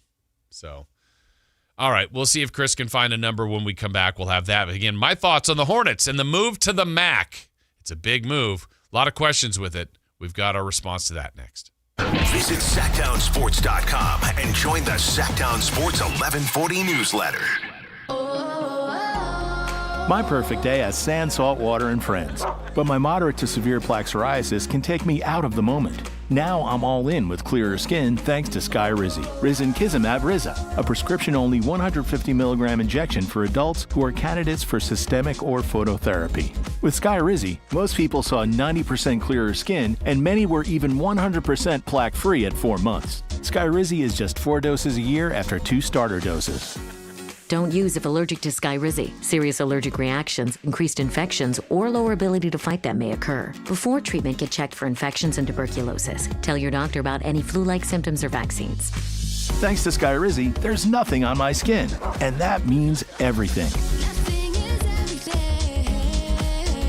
Ask your doctor about Skyrizi, the #1 dermatologist-prescribed biologic in psoriasis. Visit Skyrizi.com or call 1-866-SKYRIZI to learn more. Wesley Financial Group is not a law firm. Ask yourself this question. Is it really worth holding on to that timeshare that you know you need to get rid of? Here's the truth. The average maintenance fee just went up over 17%. That could have been 117%, and there's nothing you can do about it. When you buy a timeshare, you give them a blank check for annual maintenance and assessment fees. I'm Chuck McDowell, founder of Wesley Financial Group. For 15 years, I've helped over 50,000 families cancel their timeshare. Not sell it, not transfer it, cancel it. Did you buy a timeshare because they told you it was a great investment and your maintenance fees would never go up? That's a lie. Are you ready to get rid of your timeshare once and for all? Simply call us and I'll send you our timeshare exit kit that explains all your options for cancellation. Call Wesley now for your free timeshare exit kit. 800-917-5151. 800-917-5151. 800-917-5151. You remember me from a show called And Joe? I'm back on the radio, Sacramento. It's Joe Mami, and when you need your new country fix, join me weekdays from 6A to 10 for the Pat and Cody with Joe show on New Country 105.1 KNCI or on the free KNCI app.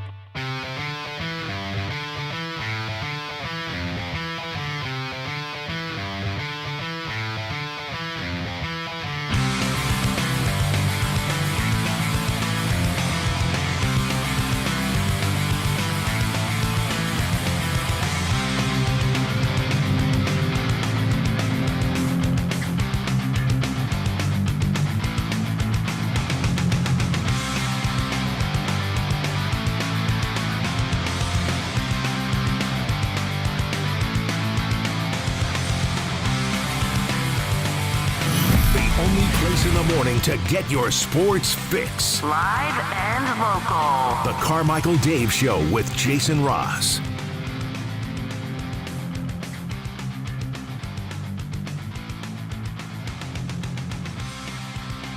Thanks again to everyone here on our YouTube chat. Appreciate you guys. Those checking in on our text line, 916-339-1140. Jason Ross, Christopher Laud, Carmichael Dave is off this week.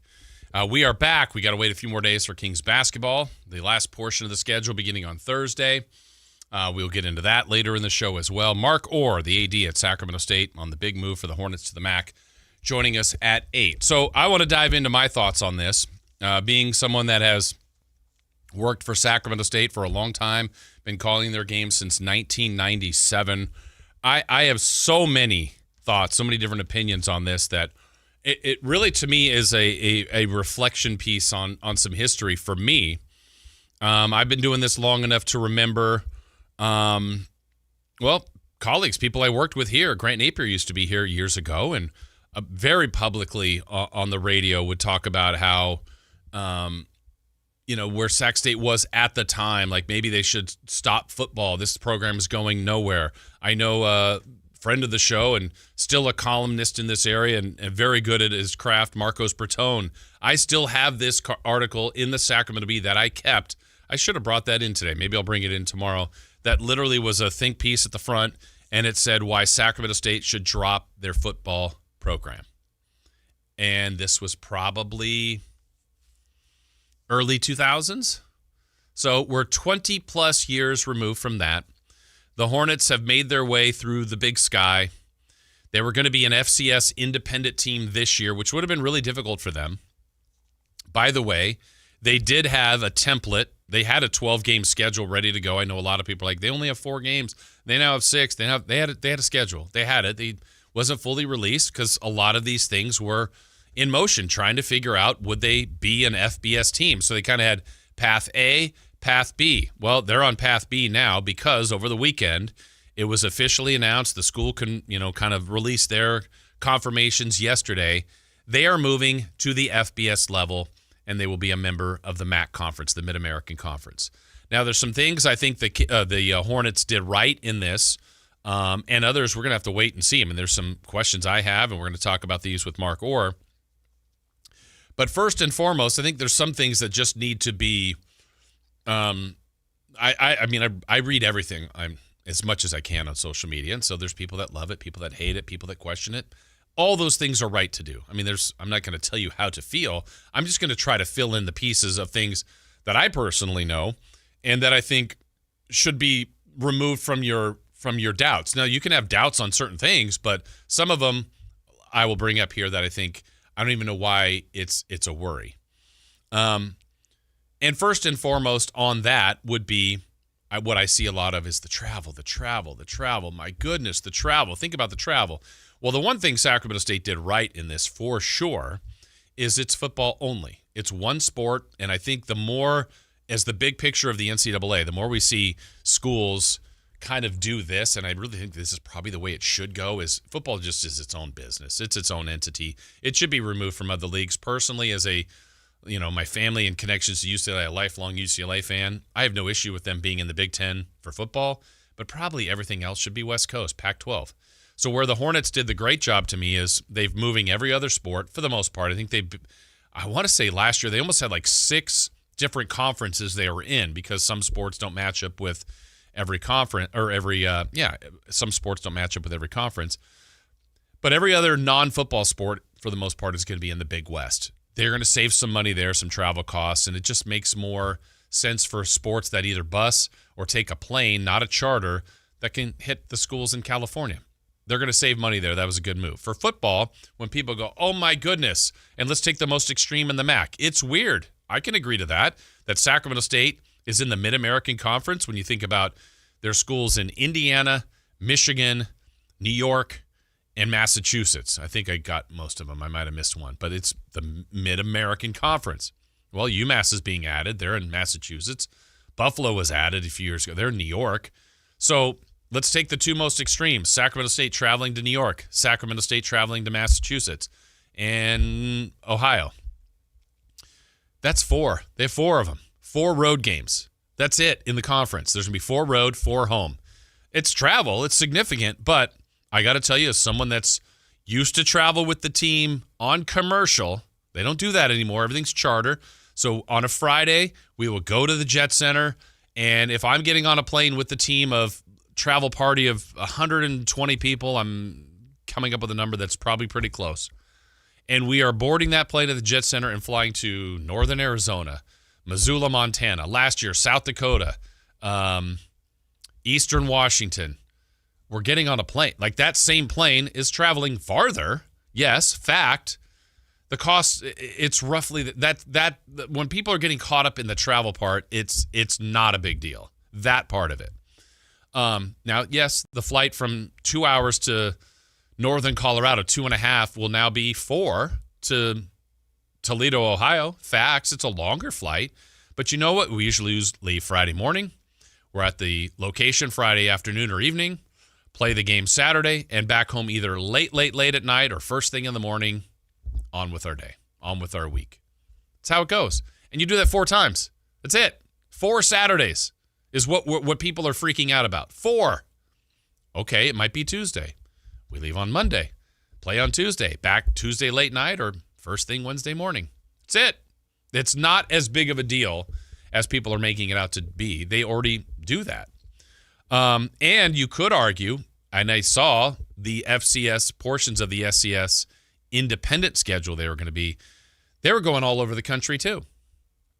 And so I get the feeling by reading comments by people, they go, oh, well, if Sac State was in the Mountain West, that make more sense. Probably geographically. Or if they were in the Pac-12, that would make more sense. Probably geographically, and I get it. But the Pac-12, you realize this year added Texas State. They have Utah State. I mean, there's Boise. I mean, there's travel that you have travel. Like that happens. Oh, it would have made more sense in the Mountain West. Well, Hawaii, by the way, is the farthest flight the Hornets could take. Oh, but it's Hawaii. That's beautiful. It is. That's a 5-hour flight. And UC Davis basketball, by the way, goes there every year, one time. Like, it happens. Sports travel. And it's for football. It's 4 times a year. But the Mountain West also has teams in Illinois, in New Mexico, in Texas, with UTEP. Like, the whole concept of college football is off. It's bizarre, and the Hornets are now in it. And so my thought is, I know there was a desire to get in the Mountain West. The Mountain West didn't even either feel the feelings were mutual. You have to get invited. Pac-12, they didn't get invited. The MAC invited them. So now what? Well, I don't believe this is going to be their long-term home. They have signed a 5-year deal. They're going to be proud members of the MAC, as they should be. They have moved up and elevated their program to the FBS level. There are parts of this that are exciting, very much so to me. There's big financial payments that they're going to be due of significant. I do not want to diminish that. And I'm going to ask that question to Mark Orr. But as someone that has observed this program and watched them work, I don't know this for a fact, but maybe one of the questions the Mountain West or the Pac-12 may have had is, hey, look, you guys don't have a new stadium. Is Cal Expo happening? Is something happening at Hornet Stadium? Could you be involved with the Republic? Like, there's some possibilities here, but none of that is grounded, landed. Here's the date. This is where they're going. Maybe that was some concerns of the Mountain West, of the Pac-12. But you know what they did? They got up into a conference that said, we will take you. You're going to pay us a lot to do it, and it's a lot of money. Every conference member is going to accept that money. And they didn't do the new stadium, which, by the way, compared to $23 million, is a much, much larger figure. So they were able to navigate a way up a level without paying the biggest chunk that the school is going to have to do. I mean, there's an NIL umbrella they have to cover. There's the changing of conferences they have to cover. The big picture is the stadium. And I would have thought that they kind of have to have the stadium in place or in progress or going to even make a jump. They didn't. It's kind of amazing how they were able to achieve this. And when you look at the stadium size compared to other teams in the MAC, it's actually very competitive. Now, speaking of compete level, how will the Hornets do in the MAC? Well, that's to be determined.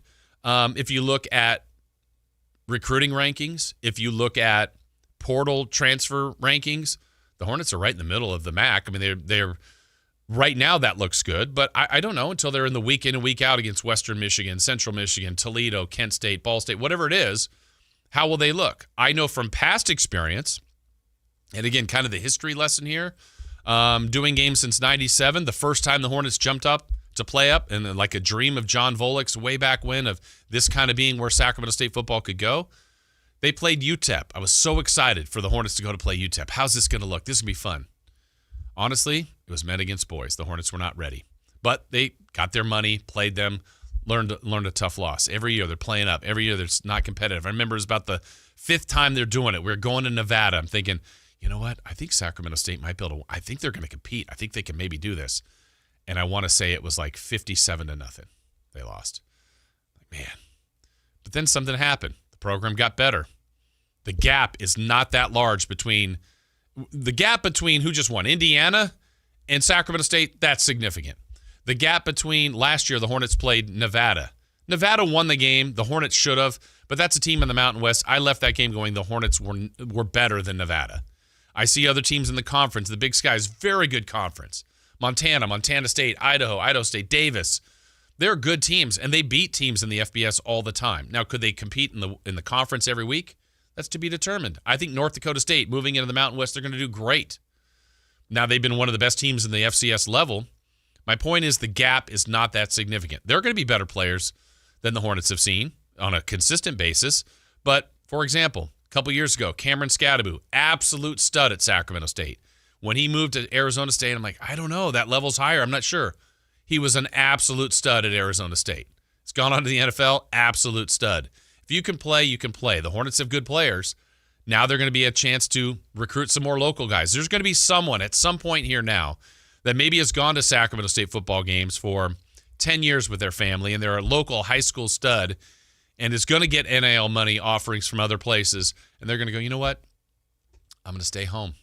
I want to build something at Sacramento State. Someone will do it, whether it was an Eric Armstead years ago, Shaq Thompson, Ontario Smith, like legends in this area. Someone will at some point because this program has made the leap to the FBS level. Now, there'll be some bumps, no doubt. There's some financial questions, no doubt. But the fact that they were able to move up, I think this is a means to an end. I think at some point we're going to see this program in another conference, but that's not a conversation for today. I don't know when that'll be. I think this whole reshuffling will continue. I wouldn't be shocked if in 10 years teams out west go, we need to form like a different kind of conference in the West. Oh, like you had before? Like the real Pac-12 or Pac-10 or Pac-8? Could there be a California conference? I mean, you just don't know where this is going to go, because would you have guessed UCLA and Rutgers would be in the Big Ten? Would you have guessed the Pac-12 would now have Texas State?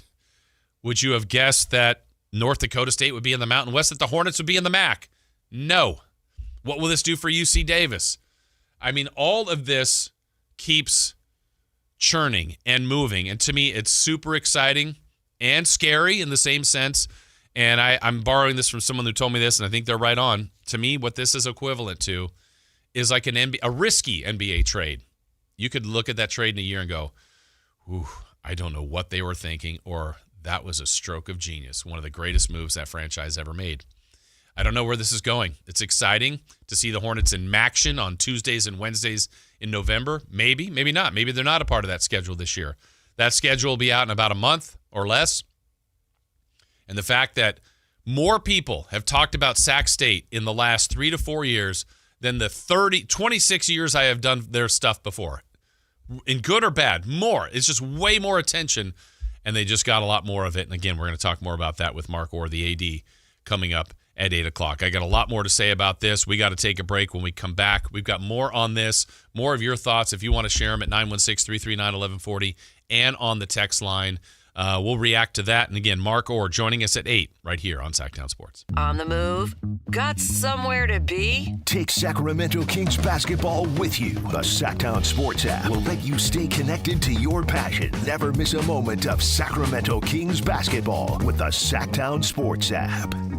What's up? We're talking to Chad Hoblet of Hoblet Dodge Chrysler Jeep Ram in Woodland. Chad, what's happening for Ram Truck Month? If you've been looking for the right hard-to-find Ram heavy duty, Hoblet has it, and at the price that works for you. Right now, save up to $12,500 off MSRP on new 2026 Ram 2500s and 3500s. Plus, with over 400 new Rams available, you're going to find what you need at Hoblet. Heavy duty seemed to be a strong point for Hoblet. Absolutely. We are the only dealer in the area full of truck people. One of the many reasons we are consistently one of the top Ram truck dealers in the nation, and one of the only certified Ram truck centers in the entire country. You won't find a better combination of service and affordability in California. Search, select, and save through their whole inventory at HobletDodge.com. Unbeatable prices, unbeatable selection. Nobody beats Hoblet, period. $12,500 total net savings on select new 2026 Ram 2500 Laramie after $3,500 factory rebates and $9,000 dealer discounts. Rebates may include $2,000 select inventory bonus cash on select inventory, $500 on the job upfit. Must show eligible upfit. 5 of the Bonus net savings. See dealer for details. Hi, this is Greg Papa. Disasters hit every day. If your home, business, or building has suffered from any disaster, SunPoint Public Adjusters can help. SunPoint prepares, presents, and negotiates your claim with the insurance company, working only for you, making sure you get everything you're entitled to and letting your focus be on what's most important, your family or your business. Call SunPoint today at 888-247-7865 or contact us at sunpoint.us. SunPoint Public Adjusters, the gold standard in public adjusting. License number 2N14884. Every business starts with an idea. With smart business buying from Amazon Business, get everything you need to grow in one familiar place. From office supplies to IT essentials and maintenance tools. Ready to bring your visions to life? Learn how at amazonbusiness.com. Get 5 quarts of Syntec Full Synthetic and a MicroGuard Select Oil Filter for just $32.99 plus 2 times points at O'Reilly Auto Parts. Limit supply. O'Reilly Auto Parts. This message comes from Viking, committed to exploring the world in comfort. Journey through the heart of Europe on an elegant Viking longship with thoughtful service, destination-focused dining, and cultural enrichment on board and on shore. With small ships that bring travelers closer to the destination, there's more time to explore. And every Viking voyage is all-inclusive, with no children and no casinos. Discover more at Viking.com. Trust. It's the foundation of every business. With Better Business Bureau, you connect to a network of trusted partners who help you grow and improve your visibility. BBB accreditation signals to your customers that you value honesty and reliability. Show your commitment to integrity and excellence. Join a community that's dedicated to helping businesses thrive. Take the next step for your business. Join today. Visit bbb.org and discover how Better Business Bureau can help your business thrive.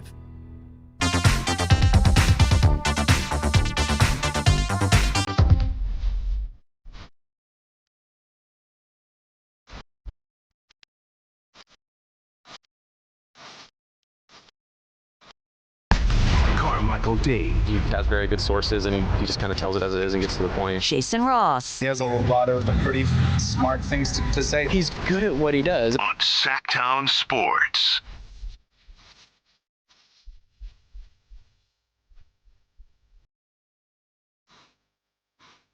All right, back here on the show, Jason Ross, Christopher Laud, 916-339-1140, 1-800-920-1140 if you'd like to text in, call in on the show. Also, our YouTube chat. Thank you, everyone, for being there. Hit the thumbs up button while you're there, please. We appreciate that. A lot of people talking about the move with Sacramento State. Want to hit a couple of these notes because, let's see, our text here. Where was this one? Jason, I hear you. I'm excited for the move. I was skeptical at first, but I do believe the president would and Mark Orr have a plan in place that we are all going to be proud of, and I can't wait. That's Skip in Elk Grove. Hey, it's okay to be skeptical. I mean, there are questions. I'm not saying, that's the thing is if I was on here today saying this is foolproof, can't miss, the right decision, stroke of genius, what were they waiting for? One, that's my opinion. Sac State will be either in the Big Ten or the ACC very soon. And saying that could be true. Also, it could be something that completely goes the other way and blows up. I don't know for certainty, but I do know that the president has been on a mission. I mean, this has been his quest. I think it's been clear and obvious, and he's been very open about it, and he has accomplished that goal. Whether you think he's did it the right way or not, it's kind of, well, you can have an opinion. I don't even know if it's relevant. They are moving up. It's happening. It is a fact. It's happening now. It's happening this year. When I was hearing about this, I'm like, it's getting later and later. It's probably going to be 27, maybe 28. No, it's now. And so, but again, it's we have to wait and see. I mean, are they going to go in the conference, even if there's bumps and bruises right away? Will they be competitive? Will they be in a future bowl game? Would they ever win the conference? I don't know the answer to any of those questions, but I do know they've had a good football program. I've seen that spewed out there, like, oh, what a joke! This program this team has never won anything. I'm like, what are you talking about? I have done the years where they've been 1-10. And I had, let me see, I don't even remember the years, 23 straight flights that we went on where they didn't win a road game. If I left Sacramento on a plane, it was like, nope, We're coming back with a loss. They are not that program. 5 of the last 6 years, they've had a winning season. Or is it 5 of 7? No, 5 of the last 6. 3 of them, they won the Big Sky. Another year, they went to the playoffs and won a road game. Yeah, they haven't won championships. They haven't won the national championship. There's kind of 2 schools of thought here. Part of me thought, let's just pretend they were 0-12 last year, but had a brand new 30,000-seat stadium ready to go. But they were 0-12 and had an influx of money in this market. I don't think it matters if they were 0-12. Some people think it matters. If you're ready to go, you're ready to go. Now, they have some things that are more in place than others. They don't have the brand new stadium ready to go, but they've had a more successful program than people think they've had, at least in the last few years. Basically, being ready to go is having the drive and the decision to go for it, and they did. Now, will they be able to accurately pay for all this? We're going to get those questions to Mark Orr here in a few minutes, but that's, to me, is the bigger question. We had someone, Jason, on the chat was asking about the local media contacts still intact as far as radio and TV. The TV part, I know I'm intrigued by too, because I think that's still be determined. The MAC is on ESPN. They are also on CBS Sports Network, but not every game. Everybody's talking about the MACtion. Oh, get ready for the Tuesday night games. I don't look at that one as a negative, and maybe I'm missing the boat on that one. I look at that one as a positive. Those games, MACtion, that really happens in November, where they play some Tuesday games. They play some Wednesday games. And I believe, don't know this for a fact, but I believe some of the draw for the conference was, hey, look, right now we have a Tuesday night ESPN game at 4 o'clock that has Eastern Michigan and Buffalo. How nice would it be to throw a doubleheader on that and put a West Coast 7:30 game that has Sacramento State hosting... We'll do the game everybody's talking about, Ball State. Yeah, okay. Jokes are there to be written. But yes, maybe the conference is thinking that. They've got a California market. They've got a big market in Sacramento. And so, yeah, maybe you throw a doubleheader on one of those Tuesday night, Wednesday night games in November. That's different. That's odd. But guess what? All of the eyes are either at that time on the NBA or college football on a Tuesday, Wednesday night. How many times have you seen a MAC game flipping around the game channel? I know I have. Sometimes I stop. Sometimes I don't. Ooh, this game is coming down to the end. The point being that is exposure this school has not had before. Last year, remember the Panda game? That was on ESPN, ESPN2, I believe. A lot of eyeballs were on that. This is a higher level. This is a higher scale. And the MAC, some say is not a great conference. Some say is a good conference. It's going to be like anything. Goes through its ups and downs. I think the Hornets are going to compete. I think they're going to do just fine. There are going to be times where it's going to be rough. But this has been a good program. They've got good players. And even if this year is disaster and they go over, I'm giving a terrible extreme. You go on to year 2. You build. You learn. The other part that they're going to be able to do, the 8 MAC games are 4 league road, 4 league home. That leaves them 4 other games. That's the wiggle room to get really excited about.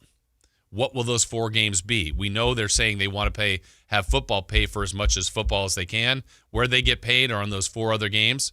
As an FBS team, I believe people are going to call the Hornets and say, we want to play you. And we're Florida. We're Michigan State. We're Fresno State. Well, they are playing Fresno State this year. Whatever that might be, that's a different draw than they could ever get before. So you sometimes have to spend money to make money. In the end, this will be a case study. We'll learn whether or not this worked for the program. We'll ask some of these questions, though, to the athletic director, Mark Orr from Sacramento State, talking about the big news of the Hornets to the MAC. He joins us next. The San Francisco 49ers play on Sactown Sports 1140. Touchdown 49ers! Every game on your #1 sports station. Don't miss the action on your local sports leader. Sactown Sports 1140. This is the story of the one. As a safety manager at a manufacturing plant, he does everything he can to keep his coworkers safe. From finding ways to reduce risks to keeping safety supplies in stock. And for that, he relies on Grainger. Grainger offers a broad range of quality products and next-day delivery, so he can always play it safe. Call 1-800-GRANGER, click Grainger.com, or just stop by. Grainger, for the ones who get it done. Why choose a Sleep Number smart bed? Can I make my site softer? Can I make my site firmer? Can we sleep cooler? Sleep Number does that. Cools up to 8 times faster and lets you choose your ideal comfort on either side. Your Sleep Number setting. Enjoy personalized comfort for better sleep night after night. And now, during our President's Day sale, take 50% off our limited edition bed. Plus, free home delivery with any bed and base. Ends Monday. Only at a Sleep Number store or sleepnumber.com. Why'd I go to the doctor? Working on the farm, my heart kept skipping a beat. I didn't think much of it, but my daughters made me get checked out. Turns out I have atrial fibrillation, which increases the risk of stroke about 5 times. Symptoms like irregular heartbeat, heart racing, chest pain, shortness of breath, fatigue, or lightheadedness can come and go. But if it's AFib, the risk of stroke remains. If you have symptoms, contact a doctor. I'm so glad I did. Visit notimetowait.com. Sponsored by Bristol-Myers Squibb and Pfizer. Never have I ever called my sister from the finish line of my first marathon. Hello? You won't believe where I am. Are you running? Mile 26. I'm gonna make it. Switch to T-Mobile's 55 Plus plan and get iPhone 16e with its advanced camera system on us. Plus, 2 lines for just $30 a line. Guys, I can't believe it. I knew you could do it, babe. That was amazing. Mom, how do you feel? I feel great. I can't feel my feet. Let's take a picture. And then you may carry me to the car. Share every stride, every mile, every memory on America's best network. Switch to T-Mobile's 55 Plus plan and get iPhone 16e on us and 2 lines for just $30 a line. With 24 monthly bill credits and 2 eligible port-ins on Essentials 55 Plus for well-qualified customers with autopay, plus taxes, fees, and $35 device connection charge. Credits end and balance due if you pay off early or cancel. Contact us. Finance agreement 128 gigabytes, $599.99 required. Best mobile network in the U.S. based on analysis by Ookla of Speed Test Intelligence data 1H 2025. Visit T-Mobile.com. Guys, did you know your testosterone affects everything in your system, including how you feel and perform every day? Right now, Revive Men's Health Sacramento will check your testosterone for free. Knowing your T levels is the first step in understanding if you have low T. Your testosterone level impacts your energy, libido, sleep, weight, hair loss, mood, and even ED.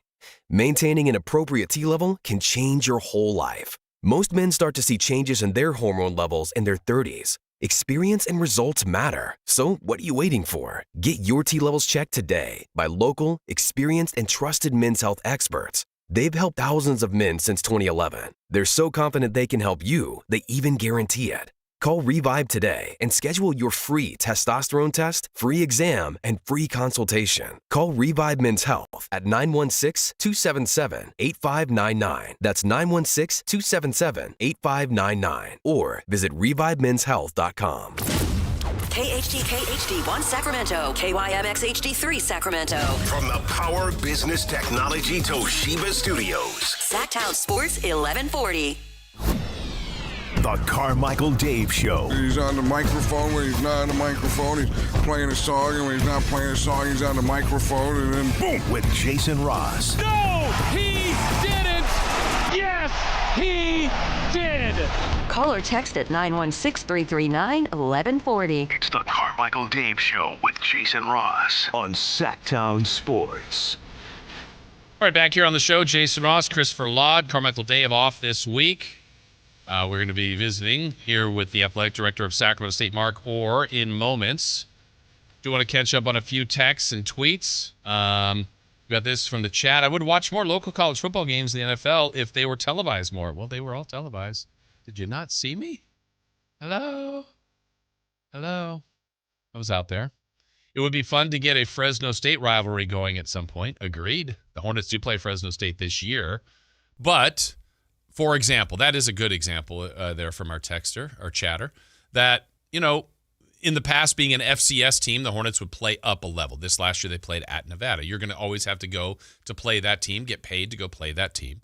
You're not going to host that team. You just don't. But could there be a scenario where Sacramento State and San Jose State, Sacramento State and Fresno State, Sacramento State and whoever start playing some home and homes? Absolutely. That is possible. Now, it wasn't before.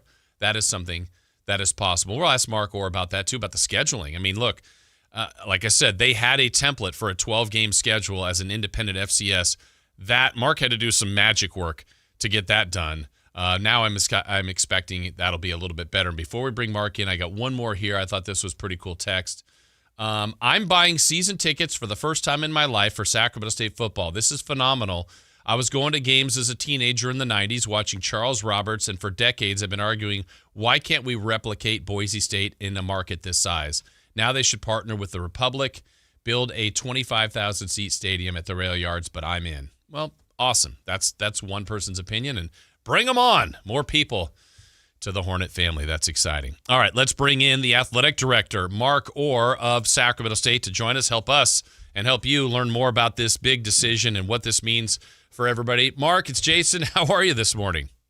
I'm doing great. It's always great to be on the show with the great Jason Ross. You know, we got rain outside, but I get to be on the show with you and talk a little bit about Sac State football and what's happening in our region. Yeah, and I know Dave wishes he was here. He's off this week, but he said send you a shout out. So he appreciates you coming on here. And I mean, first and foremost, as someone like you, Mark, that grew up in this area, you've been around a long time and now been the AD there. Just your overall feeling of this monumental move for the Hornets moving up for football to the FBS. Well, certainly yesterday was a historic day for Sacramento State and for Sacramento. As you said, Jason, I'm born and raised and a native of Sacramento. And I was telling our staff yesterday, I was here in 1985 when the Sacramento Kings moved to Sacramento from Kansas City, and we finally got an NBA A team. I was here when Golden One Center was built, and Seattle was threatening to take our team. I was here when the River Cats came to what was Rayleigh Field and now Sutter Health Park for AAA baseball, and now the Oakland A's have called us a home. I've been here with Kevin Nagel and Jesus Tarango and all the folks on the Wilton Rancheria in our pursuit to get MLS to come to Sacramento, and also as seeing that the stadium built in the rail yard. So Sacramento, this community has been thirsting for big time sports, professional sports. And I'm just so proud to bring the highest level of college football, FBS football, to Sacramento State, obviously, but to this region. And in the face of a lot of folks who said it wouldn't happen. You know, there's a lot of people out there who said we'd never get an NBA franchise, we'll never get MLS, we'll never get Golden One Center built. And here we are. This is no different. We had a lot of folks out there who didn't think Sacramento would ever have FBS football right here in our city, and we have it. So I couldn't be more excited, elated for our student athletes, obviously, our football alumni, our alumni at the campus, all of our faculty, staff, our community. This is just terrific for Sacramento State and the city of Sacramento. So I know, and you know, obviously, working with the president, Dr. Luke Wood, he's been on a quest. I mean, this has been his passion project, and it's now happened. And he's been I loved his quote yesterday, Mark. It was something like, we've been in disruptive, kind of out there in the face of people, but that's the way it's been done, and it's happened. So I think the logical question is, there's been a desire for the Pac-12. There's been a desire for the Mountain West, but it is the MAC where the Hornets land. Why? How did this all come about? Why is the MAC the right fit? Yeah, I think you mentioned it earlier. This has been a journey for us, and certainly we had aspirations to participate at the FBS level. And when we went through the process, if you recall, Jason, initially we went through the NCAA to try to become an FBS independent. We submitted a waiver last summer. We were willing to play FBS football even without a conference. And obviously that got denied. And as we navigated through the process, the MAC reached out to us, and they had interest. And more we learned about their vision, their alignment.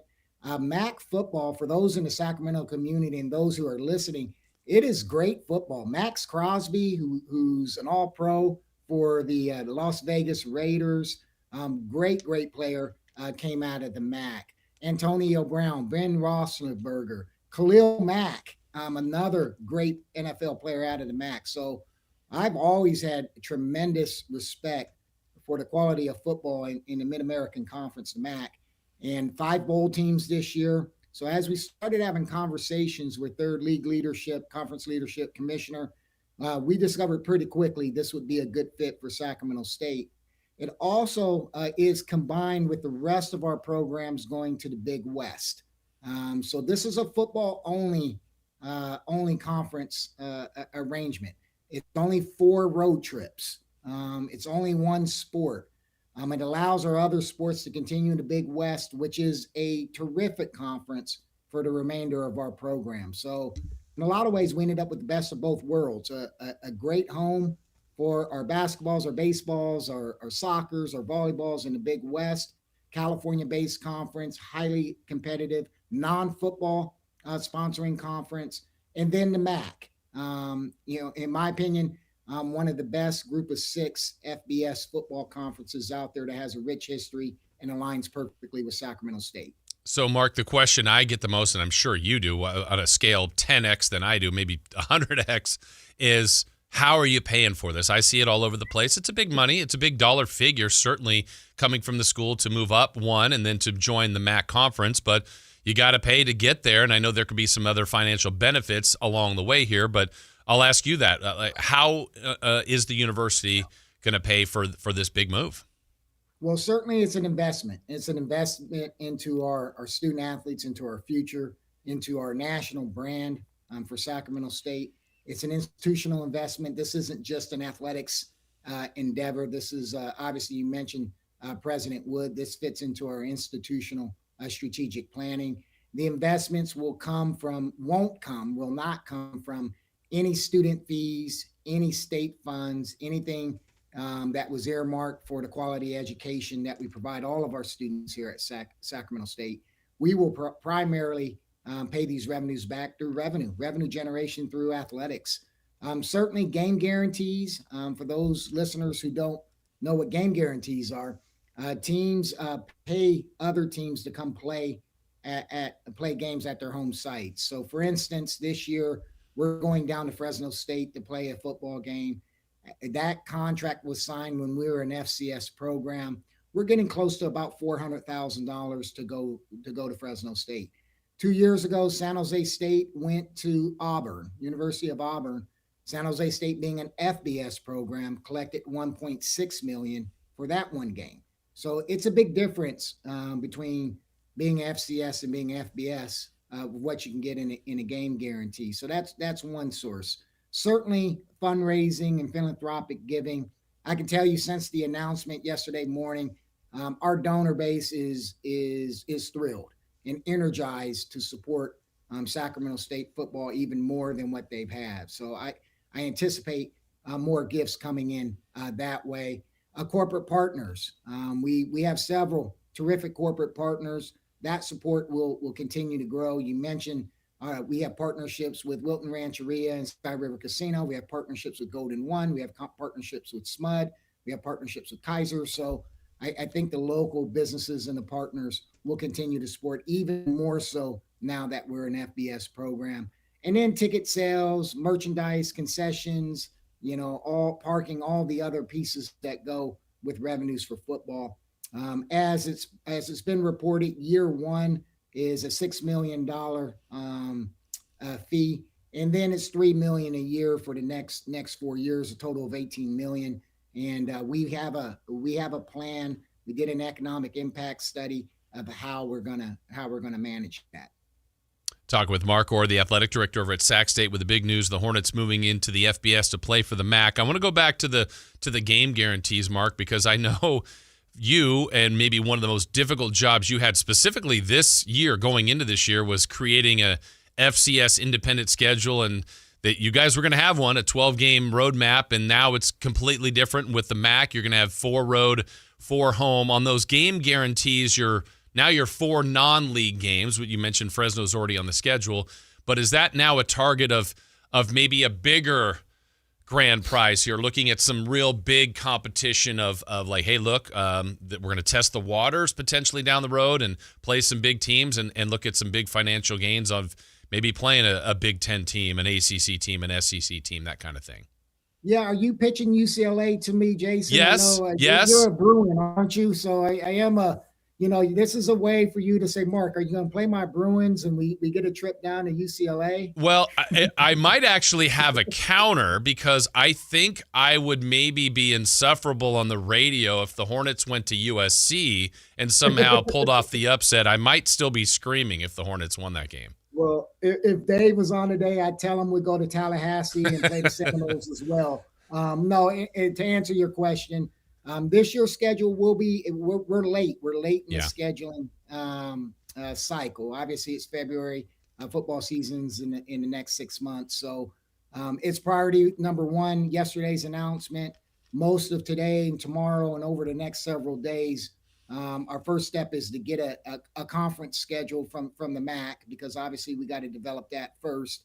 And then that will provide us the windows for non-conference games that are available. You mentioned we already have Fresno State on the schedule. We're certainly going to play that. We're excited about playing Fresno State. The NCAA rules allows us to play one FCS opponent, so I anticipate we will continue to have at least one FCS opponent on our schedule, and then the other two games we will be working on over the next several days. And there are a few programs still out there. What's more exciting for me is the future. 27, 28, 29. I do anticipate us playing local FBS programs like the San Jose States or the Nevada Renos. Our hope continue to play Fresno, San Diego State, Cal Berkeley, UCLA, even maybe. So we will certainly make that a priority to be able to play some of our Western FBS opponents in hopefully home and home arrangements. Some games at their locations, and some games right here in Sacramento where there's alumni bases for several of those schools. Yeah, and I know you brought the example up, and I'm not going to hold you to this number, but you brought up Fresno State. So that one's already agreed to. That's roughly a $400,000 payment as an FCS team. But now that they're going to be FBS, if that was scheduled in the future, do you have a rough guess on what that number would look like as far as a benefit for being FBS? Yeah, it depends. Obviously, typically, if it's a game guarantee, meaning that we're just going to Fresno State with no expectation that they would return the game to Sacramento, typically those are closer to a seven-figure payday or more. Okay. If it's a home and home, meaning when I say home and home, that means we go to Fresno and play 1 year, and then they return and come to Sacramento and play the next year or future year. And we set it up that way.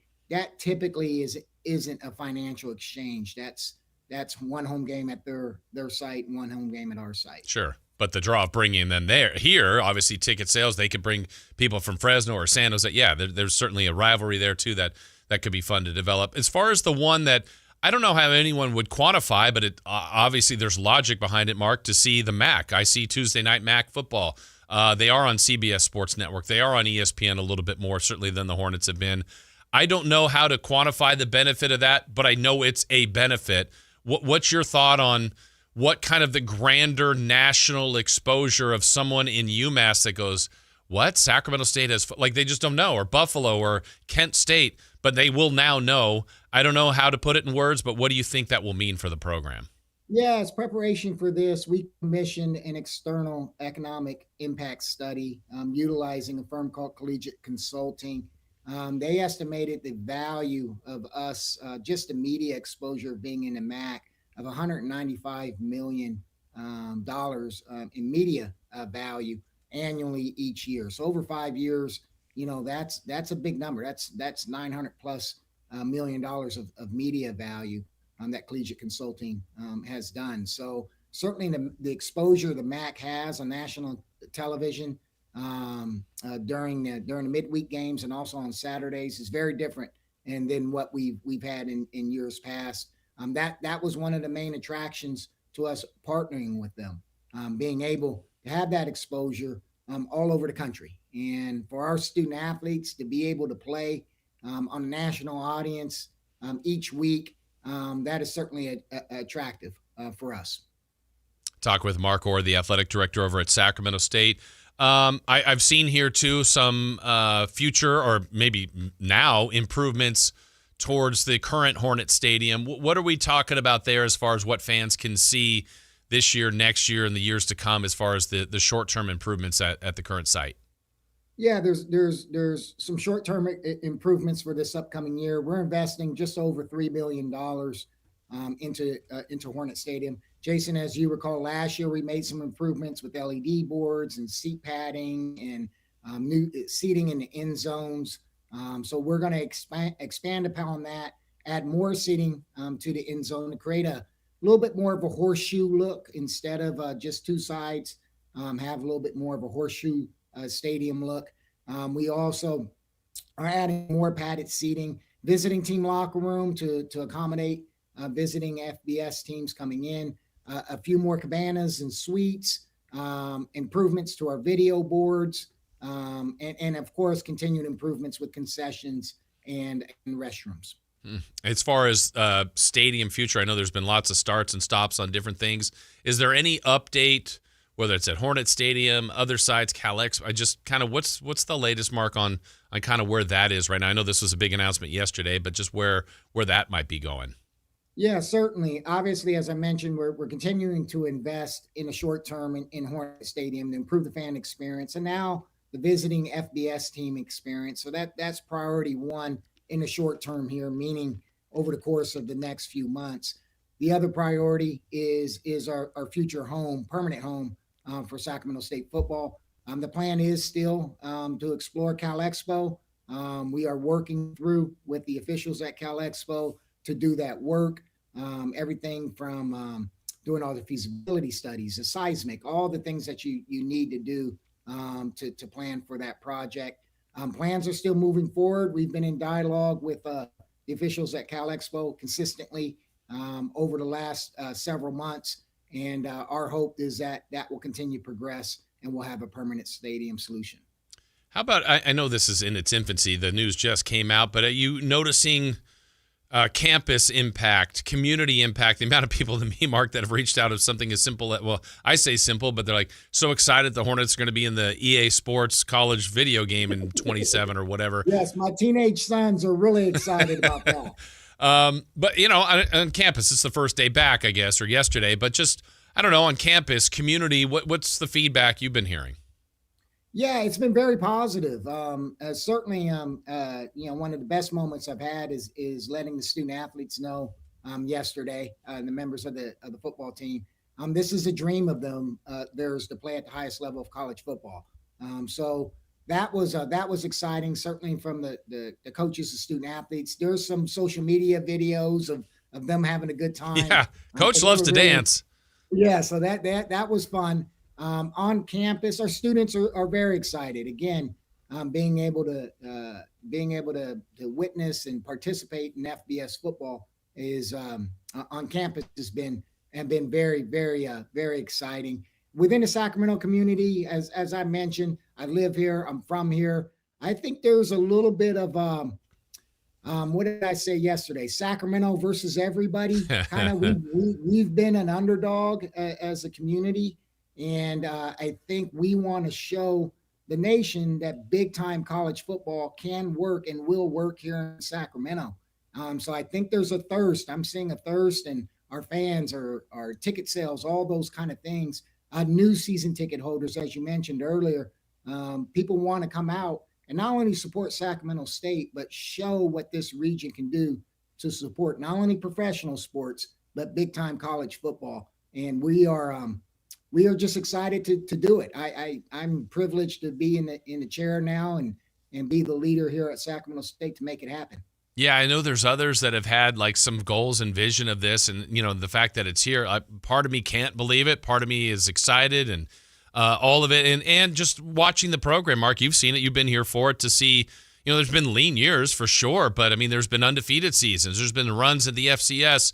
And now, I mean, I don't know where this is going to go, but that's part of the excitement. And to see how much better the program has been, I got to imagine, too, going to the FBS, you know, even the next recruiting class. And I said this earlier, Mark, that, you know, there's going to be at some point, some great high school player in our region that's going to go, wait, I went to games at Sac State, and I've watched that experience, and they have NIL money, and I want to be a Sacramento State legend, and it will happen. I don't know when. I can't tell you who, but I got to believe being at this level is going to have some huge impacts for the school.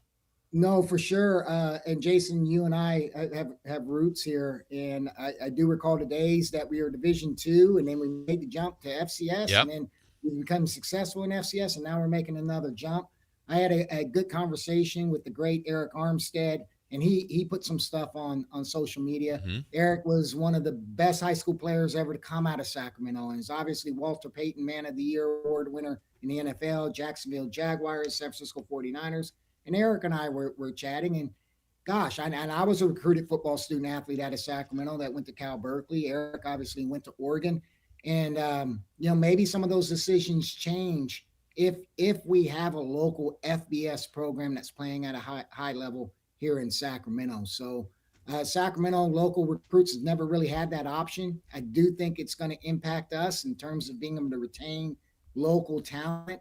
This is a recruiting base that is one of the best in the country, and we're going to make it a priority to keep our best here home in Sacramento, and they don't have to leave. You can play at the highest level right here in your hometown. Yeah, and just, I said this earlier in the show, and I don't expect you to have the answer, but you're an AD, you're more connected to all this stuff. Do you think, I think you guys doing the football-only move was the exact way to go because it makes sense to do everything else in the Big West. There's financial savings there. Do you think we will have that as more in the future of, like, football as its own entity from other college sports? It's kind of feeling like that already, but do you think that's where we're going at all in just the landscape? Yeah, I think college football is very different than the other sport programs, and in terms of the financials, in terms of the structure. So I do think you'll see more of this type of model. Northern Illinois is doing something similar.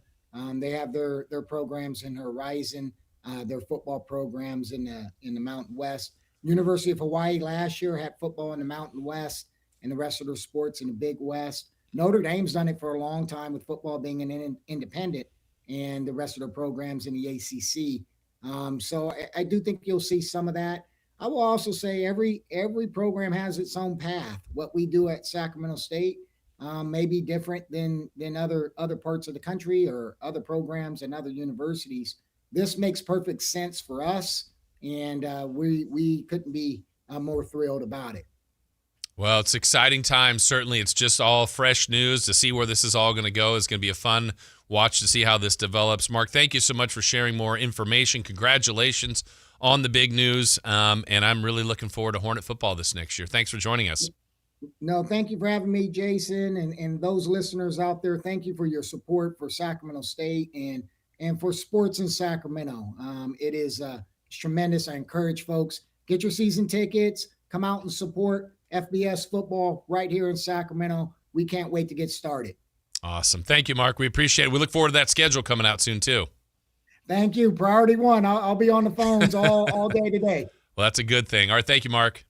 Thank you, Jason. Appreciate it. Appreciate you. That is the athletic director, Mark Orr at Sacramento State. Hopefully some of those questions help. Maybe there's even more out of that. I don't know. It's a lot to process.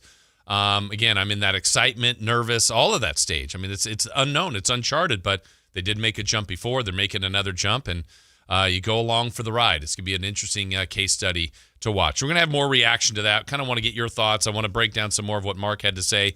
We'll do that as we continue right here on Sactown Sports. The only place you'll find Keegan Murray is Sactown Sports. Out to Keegan Murray, straight away for three, and Keegan knocks down the triple. Hey Sacramento, it's Keegan Murray, and you're listening to the home of Sacramento Kings, Sactown Sports. Your local sports leader. Gonzalez. Jason Ross here to tell you about Gonzalez Law. Jonathan Gonzalez, a lawyer right here in downtown Sacramento. He is one of us. He's probably fired up about the Hornets moving up as well. Like, this is a opportunity for a lot of people in our community to gather around, to rally, and to get excited about something. And I think we can do the same thing about someone that's been here, that's helped people, and wants to continue to help people with years of experience, a local lawyer that has done a terrific job for many people in many years. For example, how about undefeated records and the results for his results in 2016, 17, 18, and 19. And as you know, no case is too big or too small. He is here to help. And being the fact that he's local, I think that's really important. It's someone that knows the area, knows the people of this great community and wants to help. And so if you're looking for questions and answers, I suggest you go to saclegaldefense.com. 916-304-9187 is how you talk to Jonathan Gonzalez. Whether you need criminal defense, whether you've been involved in an auto accident, maybe a sexual harassment case, something through your work, wrongful termination, or you've got something that's on your record, you want it out of there, he can help with that, with an expungement. He has specialized in that for many, many years. So again, it's Jonathan Gonzalez, Gonzalez Law, a lawyer right here in downtown Sacramento. He can help. SacLegalDefense.com, 916-304-9187. If you're serious about your golf game, then you need to know about Total Game Fitting at the Hagen Oaks Golf Super Shop. Whether it's the TrackMan-powered player performance studio for your best fit clubs, or the cutting-edge technology putter fitting studio, or the free Ballnamic ball fitter and 3D foot scanner, the Hagen Oaks Golf Super Shop offers you total game fitting from head to toe with equipment and apparel. Find your advantage at the Hagen Oaks Golf Super Shop with the latest offering of new golf products in Northern California. Fulton Avenue at the Cap City Freeway. Join Sactown Sports Downtown before every Kings game and pick up an In Shape Fitness Kings Rally towel while supplies last. If you walk, lift, stretch, or sweat, you belong. Start the year strong and join today at InShape.com. At Stockton Honda, we know how to honor a great deal. Like right now during our President's Day sales event. Whether you're shopping new or pre-owned, you can find star-spangled savings on some of our best models. Why not stop in today and see for yourself? Come celebrate at Stockton Honda and get huge savings on our giant selection, plus top dollar for your trade. Anytime, anywhere, it's all here. StocktonHonda.com. Hey, it's Carmichael Dave. I got to tell you, I am so excited to get this decking project started with Trex Decking and Railings. From the first time I stepped foot in the showroom last week, I was so impressed. So many color options, heat-resistant composite deck. What does that mean? That means I don't have to do any maintenance on it whatsoever. They even have a deck designer, so you can go online and see what your dream deck will look like on your house. Just visit Trex, that's Trex.com to get it started. Tell them Carmichael Dave sent you. You remember me from a show called And Joe? I'm back on the radio, Sacramento. It's Joe Mami, and when you need your new country fix, join me weekdays from 6A to 10 for the Pat and Cody with Joe show on New Country 105.1 KNCI or on the free KNCI app. Running a business takes grit, vision, and a partner who believes in your success as much as you do. At Valley Strong Credit Union, business banking is built around you, the entrepreneurs, the growers, the dreamers powering our community. Whether you need flexible checking, faster payments, or financing to take your next big step, Valley Strong brings local expertise and real relationships to every stage of your business. Because when local businesses thrive, the whole valley grows stronger. Valley Strong Credit Union. Grow your business, grow your future. ValleyStrong.com/business.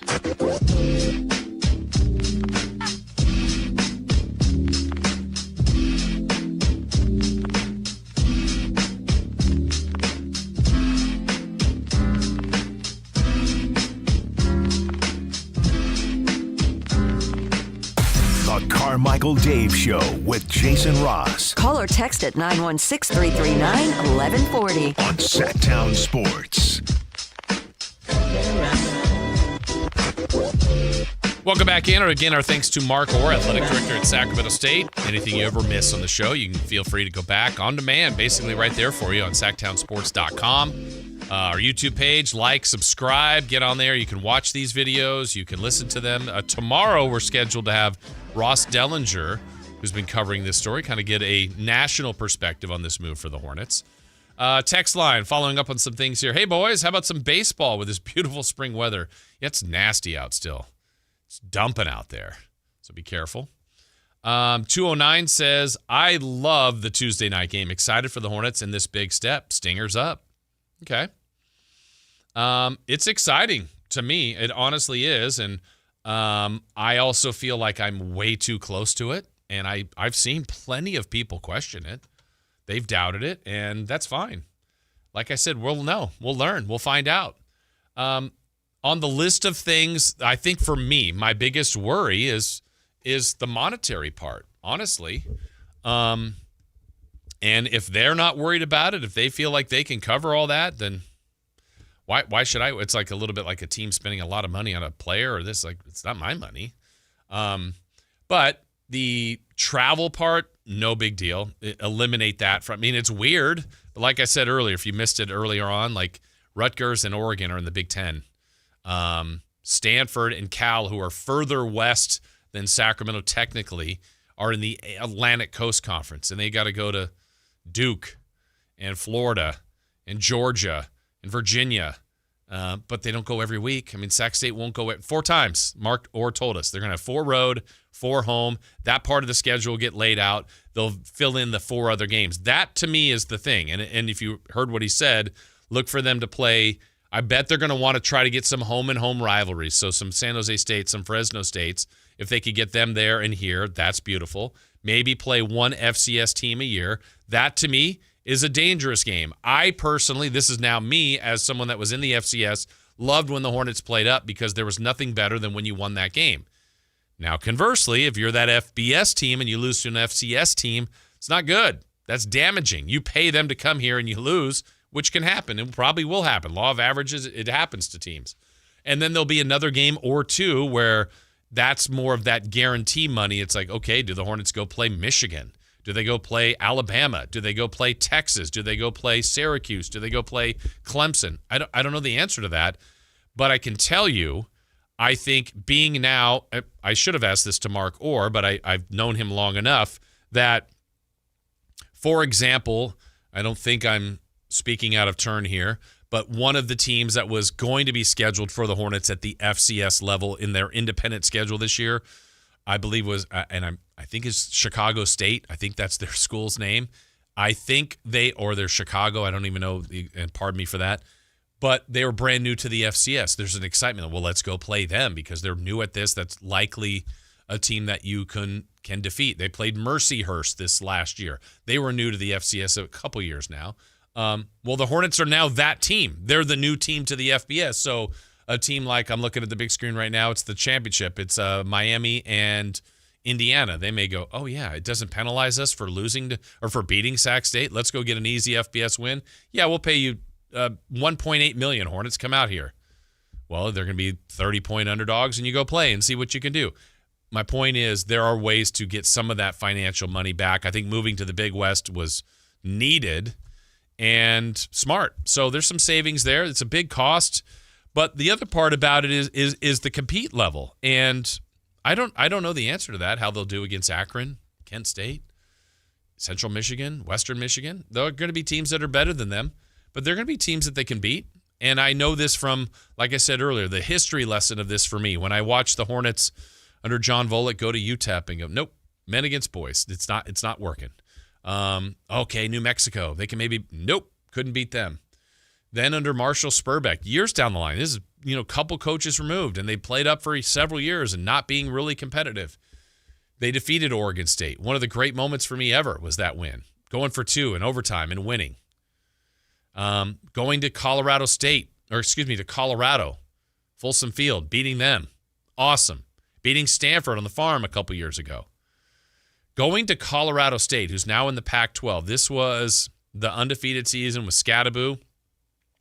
I remember arriving at that game, and, the Hornets had won a couple times playing up, and people were like, Sac State might be able to win. I'm like, it's still, you're playing up a level.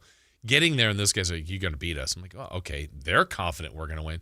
Sac State demolished them, 41-10. You would have watched that game and go, Sac State's the level higher than Colorado State. Now, they've lost plenty of games by that margin. The point is, this program is so much better. The gap is not that significant. And as they get better and get more recruit, they'll be fine. I think they'll do just fine in the MAC. So I guess the community question to me is, as someone that I personally loved the FCS. I was an FCS fan. I loved the Big Sky. I love trips to Montana. I love trips to Bozeman and Montana State. Not as much to Idaho State and other places, but I think that's going to happen in the MAC. I'll go, wow, this stadium's cool. I love going to Toledo. I don't even know. I haven't been. And then I'll go, that trip's not as much fun. Okay. We'll learn. I'll figure it out. But watching them play at that level, I loved it. I loved the playoff system they had. I don't know what it will mean to this community to have, I keep picking Kent State, but I'm going to pick Kent State. Kent State coming to Sacramento. I don't know what that means. I don't know if that registers to anybody. But I think the fact that Sacramento State is the team at the higher level, along with Kent State, maybe that registers. Again, I don't think this is the long-term plan for the program, but they don't know that today. They have a 5-year deal with the MAC. In 6 years, are they in another league? In 10 years, are they in another league? Wouldn't be surprised. I wouldn't be surprised if college football reshuffles and kind of gets this more regional. Maybe they don't. Maybe it's even a grander scale because it's just football doing this. I don't know the answer to these things, but I'm excited about that. I know they can compete. I know they have competed. And I also know that generally if UC Davis does something, Sac State does something. Well, Sac State now has done something. Does that move the needle for UC Davis to try to be more aggressive and move up a level, which I believe they have a desire to? Sac State has done it more in public and more forward-facing and had to take bullets here. Look, they've been ridiculed, but here they are. They achieved it. It's pretty amazing, and now they'll have to live it out and see if they can handle it. But as Mark Orr said, and I know like they got a financial windfall here recently with a partnership with Sky River and the Wilton Rancheria Group. What else materializes out of this? I've already had a few people text in and say, I'm fully in. I've never been a season ticket holder. I'm going to be a season ticket holder. Maybe others are going, doesn't move the needle. I don't know. I want to see. That's why I'm asking, is this it's an exciting announcement? Is this a needle mover for you? It is for me. I'm super excited about it, but I have my questions. And so I think this is an exciting time for the program, and we will watch to see if Sacramento can truly become a big-time college market. I would say in the past it has not been, but at one point, Florida State was not. At one point, Fresno State was not. And those are different types of markets. Thinking about San Diego State years ago, I think they were the last team to move up from FCS to FBS 50-something years ago. So this is historic, what the program has been able to do. And I think that was part of the desire. I think it's easier to move around as an FBS member than it is as an FCS to FBS. In general, the pool of teams in the FBS don't want new teams coming in because there's a general revenue share. I'm just going to use simple numbers here. These numbers aren't accurate. But if there were 100 FBS teams and the FBS pool was 100 million, well, each team gets 1 million. Well, you add North Dakota State and you add Sacramento State, that's now 102 teams. Well, now that 1 million is, 980,000. I'm throwing out numbers that I don't know the exact number. The pot is bigger, the teams are more, but that's the example. So another case study here that just happened, Northern Illinois, that created the open spot in the MAC that the Hornets then jumped into. They moved from the MAC to the Mountain West Conference at a $2 million price tag. Much different than $23 million. Hornets had to pay to do this. North Dakota State had to pay to do this. And I think what we'll watch is, logically, my thinking is if the Hornets did this in 2030, it would cost them more. Maybe it's not. Are we at the peak of the housing bubble here, let's say? Will it go down? Could. I wouldn't think it would, but you don't know. And so they were willing to take the risk. It's a risk, but they're doing it. And now you see if there's truly a reward. I think there will be elements where we'll go, that was a reward. That was good for the program. Other times we'll go, did this balance out? We will wait and see. I think the elements, like I said, of staying or moving to the Big West for the other sports, smart. There's some money savings there. This is football only. The travel, I don't think that's an issue. A lot of people got freaked out about the paying for the air travel to come out here. In the grand scheme of things, again, about stadium projects, about like if they're truly looking at Cal Expo, that's going to be a much larger figure than they have to worry about this travel, flying a team out here and saving money in the other sports or saving money on the 4 games. If they're driving to Fresno, there's savings here and that could defer some of these costs. So some of the things people are worrying about, I wouldn't. Other things, feel free. Well, hopefully we got you up to speed on our thoughts on that. Certainly would love yours. When we come back, still to come, we got some Kings discussion. It's been a while since they played. We got to wait a few more days. We get into that in the 9 o'clock hour. Also, crosstalk with Matt and Kayla. But up next, still more to get to, including what's hot and what's not. What is hot and what's not? I don't know. We'll find out next. You never know what you might hear when listening to a Sacramento Kings game. Out of Keegan, going for another triple. Man, is he feeling it. Keegan, can he do it? Yes, there's number 11, Keegan Murray. Keegan steps back.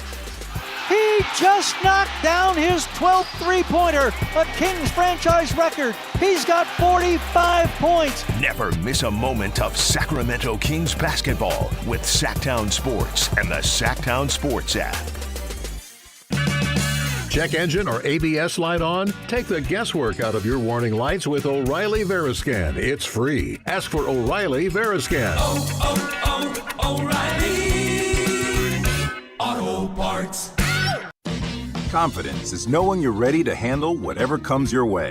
That's what it feels like to take on your workday with Cintas.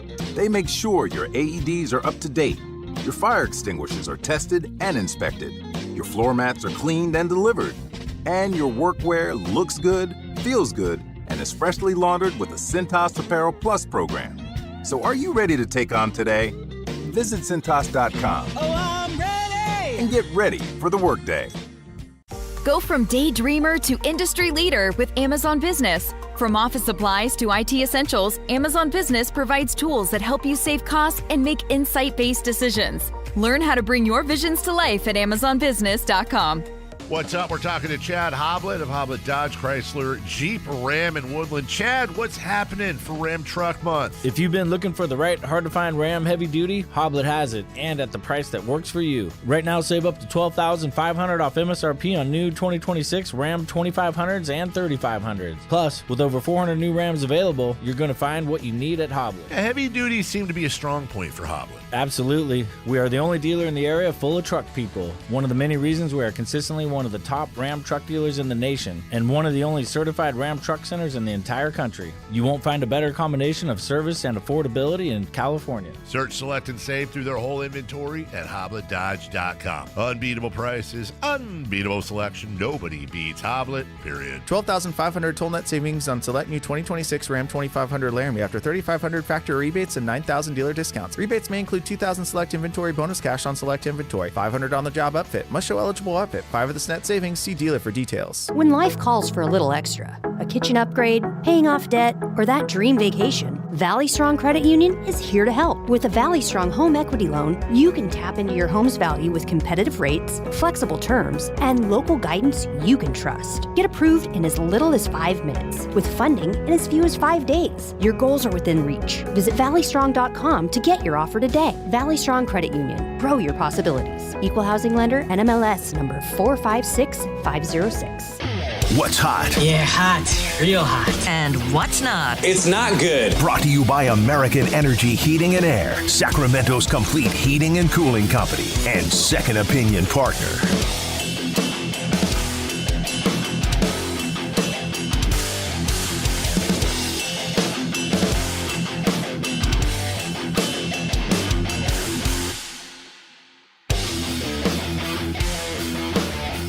All right, it is time for Who's Hot, Who's Not. Chris, let's start with Who's Hot. Well, this is in honor of Dave because I know he likes it when I say this club is hot. That would be Manchester City Football Club. Really? Yeah. Okay. They played Salford in the FA Cup on Saturday, and they won 2-0. With that win, Manchester City have won their last 17 FA Cup games at home, equaling the longest home winning streak in the competition's history, set by... I have no idea. Come on, take a guess. You know teams. Liverpool. Very close. Set by Clapham Rovers. Oh, I should have gotten the Clapham Rovers. Between December... and January. December of 1948. 1873 What? and February of 1881. That's made up. That makes them hot. Very hot. Wow, that's actually incredible. Okay. Well, who's not? Manchester United Football Club. You and these things, I mean, just one and one. Okay, explain. Well, Manchester City playing that FA Cup game, that was their 41st game of the season. That's more than Manchester United will play all season because they did not play in Europe. They didn't make the Champions League, the Conference Championship, or the Europa League. Okay. They were knocked out in the first game of their Carabao Cup run. They're knocked out in the first game of their FA Cup run. If you're wondering how many City could play this season. How many can City play this season? Up to 65 matches if they play if they go to the finals of every tournament. What do you think they will play? We'll get up to 60. Wow. When was the last time you missed a match of theirs? Do you watch all of them? Live or? Yeah, at all. Because I don't. If you miss, I haven't missed one at all since that you can remember. Since you became a fan, 2009. Really? Yeah. Like there are times I've missed it, but have gone back and watched. So you were on vacation or something. You recorded it or what? The last one I remember missing live was around this time last year when I was in, or was it the year before I was in Portland? Okay. Last year. Do you watch more matches on a TV, a computer, or your phone? TV. What's the computer versus phone number? Because you're watching your computer the other day. Computer versus phone. Like, what do you mean computer versus phone? If you weren't watching it on TV, you could still get it on a computer. Oh, you're saying phone. computer you were / watching phone. it on your computer in your office the other day. Those are usually just the weekday games. Okay. But you're going to watch it. Yeah. So that would probably be 5%. 2009 is when you started the love affair? 2008, December of 2008. Wow. Interesting. Did not know. I was not aware of that. I did not know that. Slow news day. I appreciate this text. This came in from the 916. Again, you can text us at 916-339-1140. Doing a lot of talk here about Sac State and the move to the MAC. As someone who does not know college sports, I swear you're saying the same thing every time, and it sounds wild. SCS, FCS, SCS, SVS. And then I responded, I get it. Maybe I'm too close to this and assumed everyone knows. Thanks for the input. And then they followed up. Yeah, always easier to, if you know the subject, still interesting and entertaining analysis as always. Well, I appreciate that. Yeah, I guess that is weird. Because I don't know if this was better. Maybe it is for people when it was Division I. Or was it? Was that better when it was Division I and 1AA? Because Sac State, it used to be called 1AA and yeah, that was way easier. And then it's FCS, FBS, and even FCS is Football Championship. Yeah, I think it's Football Championship Subdivision, and it's Football Bowl. Subdivision, and it's like, because they have bowl games. But wait, the championship seems like it'd be higher. That's like the Premier League is number 1. Okay, the championship is number 2. See, okay. And then League One, which is what actually Dave's I should club have had you in. Tell me what they were to see if I could have guessed. Okay, but so it's what? Premier, Championship, League One. Yes. League Two. Yes. Is there a League Three? Yes. Is that it? I think there's 5 of them. League 4, League 5, or those the 5? There might be 7. Wow. But Dave's team, Huddersfield, is League One. Is in League One, which is the 3rd division. But they're closer to moving up than moving down. They're probably staying where they are. They are staying up. Yeah. But they are on the last spot of the playoffs to get in. But not the top 3 to get to the... Top 2. Top 2 move up. Top 2 move up automatically, and then there's a 4-team playoff to take the 3rd spot. Wait, top 2 record-wise or top 2 at the end? Like the record-wise. Oh. And they're in what, like 6th or 7th? They're in 6th. And the bottom 2 go the other way? Bottom 3 go the other way. But they're not that close to that. Again, I think that concept is fabulous. It's just no one will do it here, right? No. No owners would approve that. No, like telling owners, like, hey, to make the game better, you're going to have to lose money. Well, and the example, okay, I'm going to do a terrible example, but the Stockton Kings won it last year, so they would move up. But I just can't see a scenario where, like, just based on, like, let me ask you this. In those leagues, are the facilities close, or do the Premier have clearly the best setup than Huddersfield? Yes. So, but Huddersfield has Premier League locker rooms just because they used to be in the Premier League. Okay, so maybe it's a bad example, but my example would be, okay, the Lakers are going to Stockton. That's a 2,000-seat arena or whatever it is, 3,000-seat arena. There is a minimum seat requirement, but I want to say it's 5,000. Okay. It's somewhere around there, maybe 10,000. So a smaller club with a smaller attendance can make it. Yeah. But there are certain things that need to be met, like field standards and pitch standards. Yeah. And locker room standards. But I think you could get away with it in baseball because we literally have a major league. We have an infrastructure for it. Yeah. It wouldn't be ideal, but literally the River Cats home is the A's home right now. It's still not ideal, but it's being done. But yeah, I just wonder, no American owner would go, I'm comfortable with this because, at some point there will be a bad year for the Celtics, for the Yankees, for the Lakers, and you're like, they're moving down, they're getting relegated, or vice versa. It's like the Celtics are going to Stockton to play the Stockton Kings, who are now in the NBA. It's a great concept, a great idea. It just, I don't see it. Below League 2, National League North, National League South. Is that a thing? Am I getting it? Yeah, once you get to those lower levels, and it's just in one area of the country. You're not traveling up and down the country. Someone's asking, what about Wrexham? What level are they? They're in the championship. They're trying to get close to the Premier playoffs, which would be insane. So let me ask you this. I mean, you don't have to worry about it with your team. They're in Premier, right? Premier. Yeah. How devastating? You've never seen them relegated. No. How devastating would that be? Oh, that would be devastating. I can't. It's not going to happen. But because they become a superpower, it just can't happen. No. When I first started there, I remember groups of people saying once you get to this point, once you get to 40 points, you're just about guaranteed you won't be relegated. So when I started watching them, that was a thing of cheering when they got to 40 points. And the winner has 90. You probably won't have to deal with this, but if they did, do you lose? I mean, you're a fan. Would you lose your fandom? No. I mean, it's hopefully this is 1 year and we're right back. I kind of wouldn't want to see them. There's this talk about them being dropped a level because they're saying that they had improper payments to people. I would almost want to see them get dropped down 2 levels just to see what they would do. To work their way back up? Yeah. What a weird concept. I mean, it's fascinating. It honestly is fascinating to me, but I just don't see it.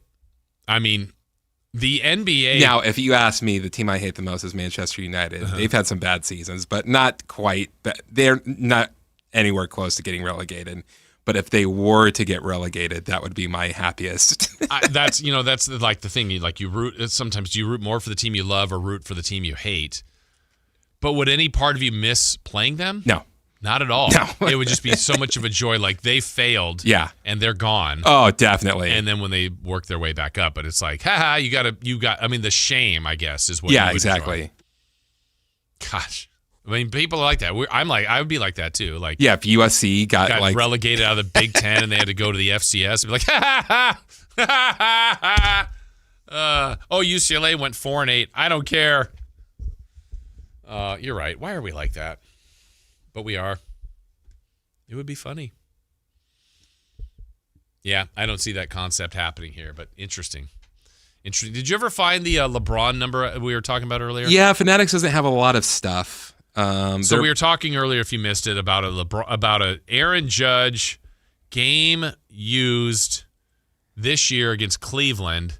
Just jersey. A random game. Yeah, random game. He had a couple hits, big deal, but no historical significance to it. And what was the price? $25,000? $24,999.99. What a bargain. But that's not the most expensive jersey. For Aaron Judge or for anybody? Shohei, probably? For Aaron Judge. Okay. Aaron Judge has a New York Yankees Autograph Fanatics authentic game used 99 white Nike pinstripe jersey against the Boston Red Sox on October 2nd, 2025 with GU 10-25 inscription. This is an AL wildcard game. What do you think that's going for? Hang on, I'm going to look up this game. It's more than the.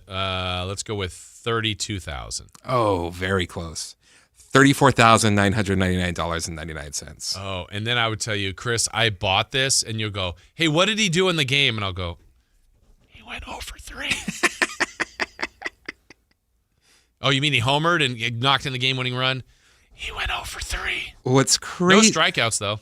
Okay, so now I'm just looking through. Like, the most expensive thing was that Wade LeBron picture of the alley-oop. Oh, that's a great picture. And that's autographed by both of them for $350.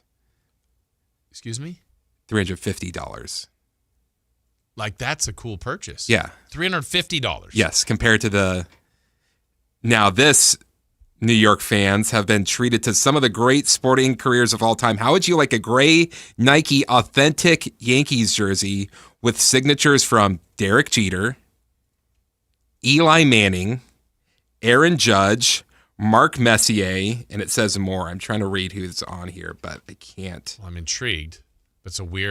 I like weird collections. That's weird. Oh, Joe Namath is on here. I want to kiss you. Can't tell a lot of the other ones, but there's 10. So, and it's much less than the game worn jersey. How much do you think that is going for? I mean, limited edition of 25.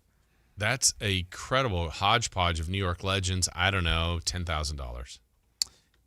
Close. What? $9,999.99. I mean, again, just absurd. But if we're playing Price is Right rules. Okay, Christopher Laud, you have a very unique collection in your collection of the movie Cinematic Treasure Heavyweights. Yes. That has nothing to do with Aaron Rodgers, with the exception of Aaron Rodgers' autograph on it. And he liked the movie. Okay. And he gave it probably a thumbs up or a solid 7 out of 10. What do you think that would sell for if you try to put that on eBay? $20. What's an Aaron Rodgers autograph worth? More than that, right? I don't know. But like, who would want it? That's an interesting thing to have Aaron Rodgers autograph Heavyweights. But you'd have to get someone that loves the movie Heavyweights. I don't even know. I've never seen it. I'm more intrigued by that. I would rather have that autograph of Aaron Rodgers than any other autograph. I'd pay you more than $20. You're not selling, are you? No. Where is it right now? It's hidden away somewhere. Hidden? Yeah, I got to find it. Safe deposit box. All right, 1 hour to go. When we come back in the final hour, Matt and Kayla will join us. We will have What's on Deck. But up next, hey, the Kings. Remember them? I do. What's next for our Sacramento Kings? They don't play till Thursday. We've got a few more days to wait. But we'll talk about them and what we can expect for the final push, including no Zach LaVine. That's all coming up on Sactown Sports. The San Francisco 49ers play on Sactown Sports 1140. Touchdown 49ers! Every game on your #1 sports station. Don't miss the action on your local sports leader. Sactown Sports 1140. This is the story of the one. As a safety manager at a manufacturing plant, he does everything he can to keep his coworkers safe. From finding ways to reduce risks to keeping safety supplies in stock. And for that, he relies on Grainger. Grainger offers a broad range of quality products and next-day delivery, so he can always play it safe. Call 1-800-GRAINGER, click Grainger.com, or just stop by. Grainger, for the ones who get it done. At Stockton Honda, we know how to honor a great deal. Like right now during our President's Day sales event. Whether you're shopping new or pre-owned, you can find star-spangled savings on some of our best models. Why not stop in today and see for yourself? Come celebrate at Stockton Honda and get huge savings on our giant selection. Plus top dollar for your trade. Anytime, anywhere, it's all here. StocktonHonda.com. Have you tried my Colombian tamales? Yes, but the Mexican tamales I brought are way better. Colombian tamales wrapped in plantain leaves are unmatched, you know. But the Mexican tamales wrapped in corn husks are the authentic ones. At least we can agree that they taste better with Pepsi. Without a doubt, tamales deserve Pepsi. No matter what tamales you love, enter for a chance to win a year's worth of groceries. Powered by Pepsi. No purchase necessary. U.S. residents 18 or over. Ends April 5th, 2026. Rules at pepsipromo.com/free groceries. Pepsi is a registered trademark of Pepsi Go Inc. Guys, did you know your testosterone affects everything in your system, including how you feel and perform every day? Right now, Revive Men's Health Sacramento will check your testosterone for free. Knowing your T levels is the first step in understanding if you have low T. Your testosterone level impacts your energy, libido, sleep, weight, hair loss, mood, and even ED. Maintaining an appropriate T level can change your whole life. Most men start to see changes in their hormone levels in their 30s. Experience and results matter. So what are you waiting for? Get your T levels checked today by local, experienced, and trusted men's health experts. They've helped thousands of men since 2011. They're so confident they can help you, they even guarantee it. Call Revive today and schedule your free testosterone test, free exam, and free consultation. Call Revive Men's Health at 916-277-8599. That's 916-277-8599. Or visit revivemenshealth.com. It's the energy all around you. The thrill of the moments to come. The flash of lights. The rush of pure exhilaration. The roar of the crowd. See it, hear it, feel it. Feel the thunder. Lightning and the thunder. Thunder Valley Casino Resort. Feel the thunder. Country in the Park is back. May 8th and 9th at Cal Expo. Miranda Lambert. John Party. Chris Young, Turnpike Troubadours, Dylan Scott, and more. Line dancing, mechanical bulls, and food trucks. Make it a lucky night out of live country music and dancing for your crew. Tickets start at only $68. Country in the Park, May 8th and 9th at Cal Expo with Bar None Auction, Sky River Casino, and Trex Decking and Railing. More info at CITPFest.com. KHD1 Sacramento, KYMX HD3 Sacramento. From the Power Business Technology Toshiba Studios. This is Sactown Sports 1140. The Carmichael Dave Show. He's on the microphone when he's not on the microphone. He's playing a song, and when he's not playing a song, he's on the microphone, and then boom. With Jason Ross. No, he didn't. Yes, he did. Call or text at 916-339-1140. It's the Carmichael Dave Show with Jason Ross on Sactown Sports.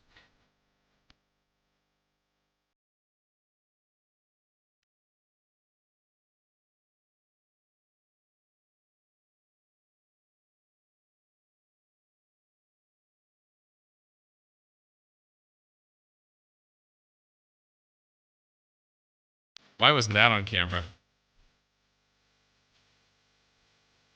We get soccer match. I think Matt got relegated.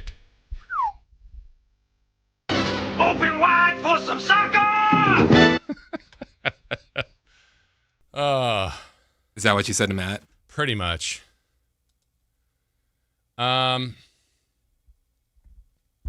interesting.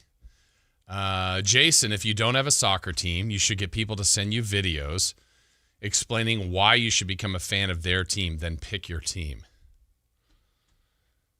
Okay, now I'm going to think about it. Which team is the UCLA Bruins of the Premier League?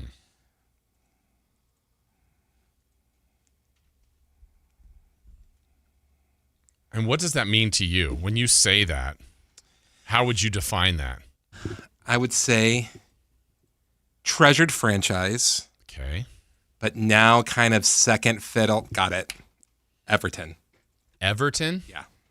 Okay. I don't know anything about what Chris just said. If those of you that like soccer, would you agree that UCLA is the Everton of soccer? Or Everton? You don't is have UCLA? to ask. That's the answer. Is that? Mm-hmm. Did Chris make a salient point? Or is he crazy?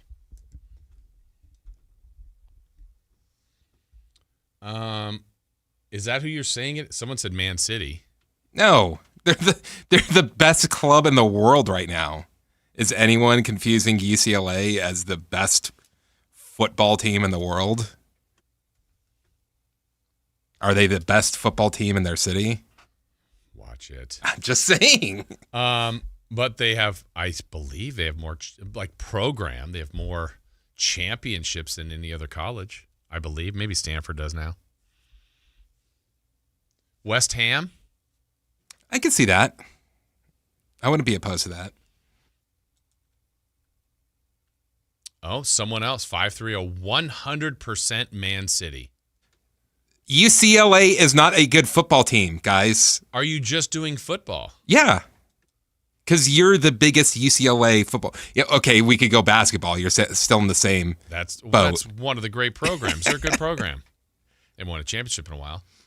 The 100% Man City then followed up with bought their way to a championship. I don't know if they mean for you or what's that, UCLA related? UCLA bought their championship, remember? Which one? Was it 1941? I like this conversation. UCLA might be more like Man U right now. Yeah, I could see that. They're a number 1 ranked baseball team. All right. I don't know if I like this game. I did for a minute. Arsenal? They're better. They're really good right now. I don't like the way you said that. So you're going Everton. You could agree with West Ham. Mm-hmm. Not Arsenal, not Man City, not Man United. Man United, if they're bad for another decade.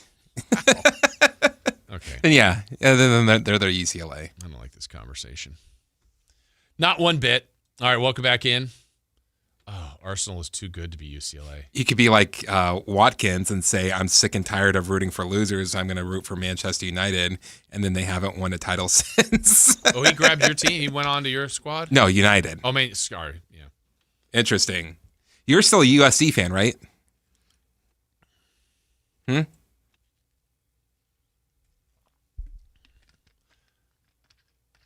Man City, Man United. Is there another man? Manchester something? No. Actually, there is a football like club a lower of level? Manchester that's How does that team exist? Huh? Because they all hated the Americans that bought the Manchester United and they started their own club. And at what level are they? Like 4th. Maybe they got up to 3rd. Wow. But again, in that area, how do people go to that? What do you mean? Like if you're Man City, you have Man City, you have Man United, and then this other team. Like, what is their fan? And then you also have like Bolton. Bolton's around the area. Okay. And again, I have no idea what I'm talking about. In perspective, like how far apart are these teams? City and United are about 5 miles apart. Wow. Yeah. Everton and Liverpool are less than a mile apart. Actually, that'll be further with it. That's further now with the new stadium. And they're all in the same league. Yeah. How many are in the Premier League? 20. Wow. Someone's saying Everton or Tottenham. Mansfield. I don't know what that is. Oh, yeah, another man team. More like Sheffield Wednesday? Sheffield? Yeah. Oh, okay. All right. Well, there's that. As far as our beloved Sacramento Kings, they're off till Thursday. They'll be back in action. No real representation at all in the All-Star break. The only news that really came out of Sacramento Kings land was Zach LaVine is going to have surgery. Looks like his season is over. Can you remember another team that didn't have their starting 5 like for the entire season? And not because someone like had like a season-ending injury. Yeah, not like, one player was out and they didn't have their play. No, I'm sure there is, but I can't. Not in recent memory. And the fact that it's been a variety of players, and I'll still maintain they would be better if they had their main 5. But no one's. I was not picking them as a playoff team. No one's confusing them as a playoff team. But Zach LaVine, to me, has been as frustrating and is kind of a symbol, I think, for the Sacramento Kings' frustrations. And I think it's a bit unfair to him, but I think it's a reality. The Kings made the trade of De'Aaron Fox, and I still think about this one now going, man, if they had done that in a way where they committed to draft picks or a young player from the Spurs in return, they would kind of already be on this rebuild process. They did bring back Zach LaVine, who is a good player, but he's been a frustrating player. The season has been frustrating.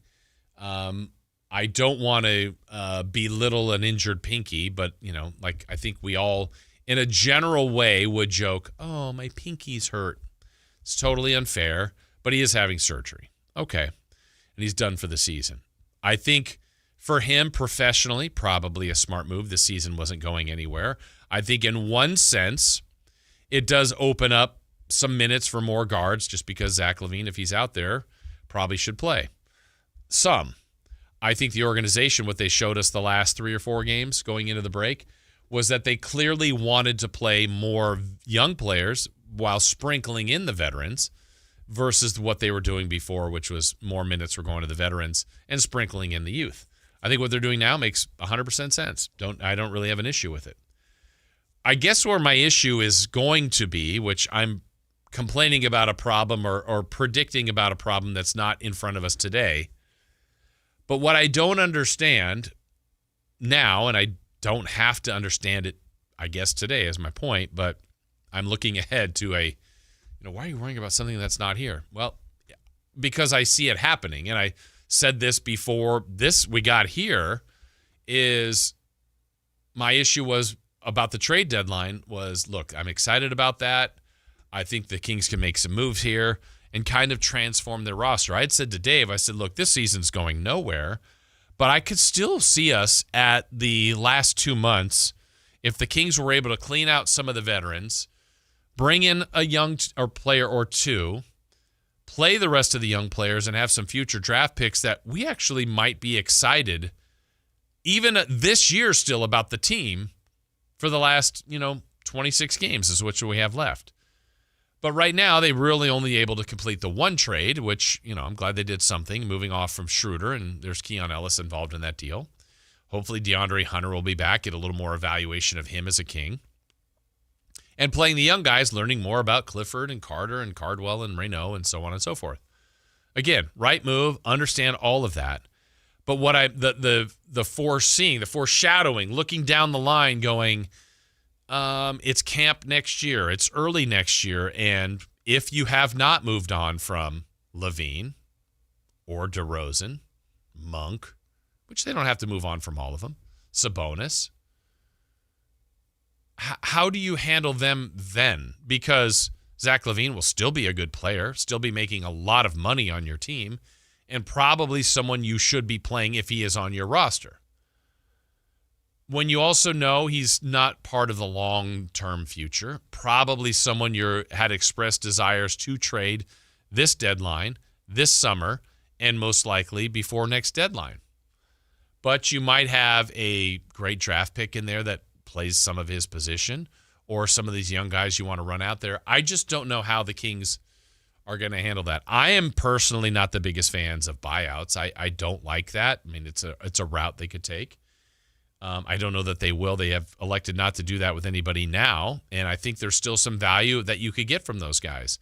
But if you aren't able to trade a Zach LaVine or DeRozan or Monk or Sabonis, of any of those veterans, until next deadline, that is a lot of basketball to navigate your way through while trying to start this turnover of a team, building from the young guys, that pillars that Scott Perry talks about, the established consistency, success, long-term, and all that kind of stuff. So I just feel like they're still in this stage, and it doesn't have to happen immediately, but it hasn't happened. Some of it has. But whether or not the Kings pick first, 5th, 8th, like I said before, 10th, 2nd, wherever they end up in the lottery, I got to believe they're going to try to feature that player, which they should. Feature Keegan Murray, who they have signed for a longer-term deal. Feature some of the young guys that continue to develop the next couple of months through Vegas Summer League and into camp next year. Whoever else they draft in their second round and so forth. Whatever free agents they bring in or trades they make. But they're still likely going to have some of this remnants of, again, DeRozan, Sabonis, Monk, LaVine. So I don't know how they handle that down the line. Again, I'm projecting out a problem that's not certainly in front of us today, but that's something I wonder about. And then, look, we've all been off. We've been away from I got away from basketball, even though I went to Los Angeles and got into the heart of where the All-Star game and the festivities were going on. But I thought it was, for me, I wanted to clear my mind. I wanted to get away from basketball. The season hasn't been too much. I had people like family, has this been your most difficult year? I go, no, not at all. Not at all. I haven't loved it, but it hasn't been that bad. I mean, it's been bad. It hasn't been bad for me. I'm not playing. I feel for Doug. I don't want this team to lose like this. But where they are now, I get it. I'm kind of locked into looking at the bottom of the lottery now and going, all right, I see what the only advantage to me of finishing last is the fact that the worst pick you can have is 5th. That's the advantage. I don't like being last. I don't like seeing them on a 14-game losing streak. And if you've been going on for a tankathon, you will notice a lot of the times the Kings have the 5th pick. Well, speaking of that, Chris, let's give it a whirl. Because, look, we can do it like Dave and I did, I think, before I left, like 33 times and then 15 times in back-to-back days. It happens once. And so, let's simulate. First try. This is the way it's going to go in May. With the first pick in the NBA draft,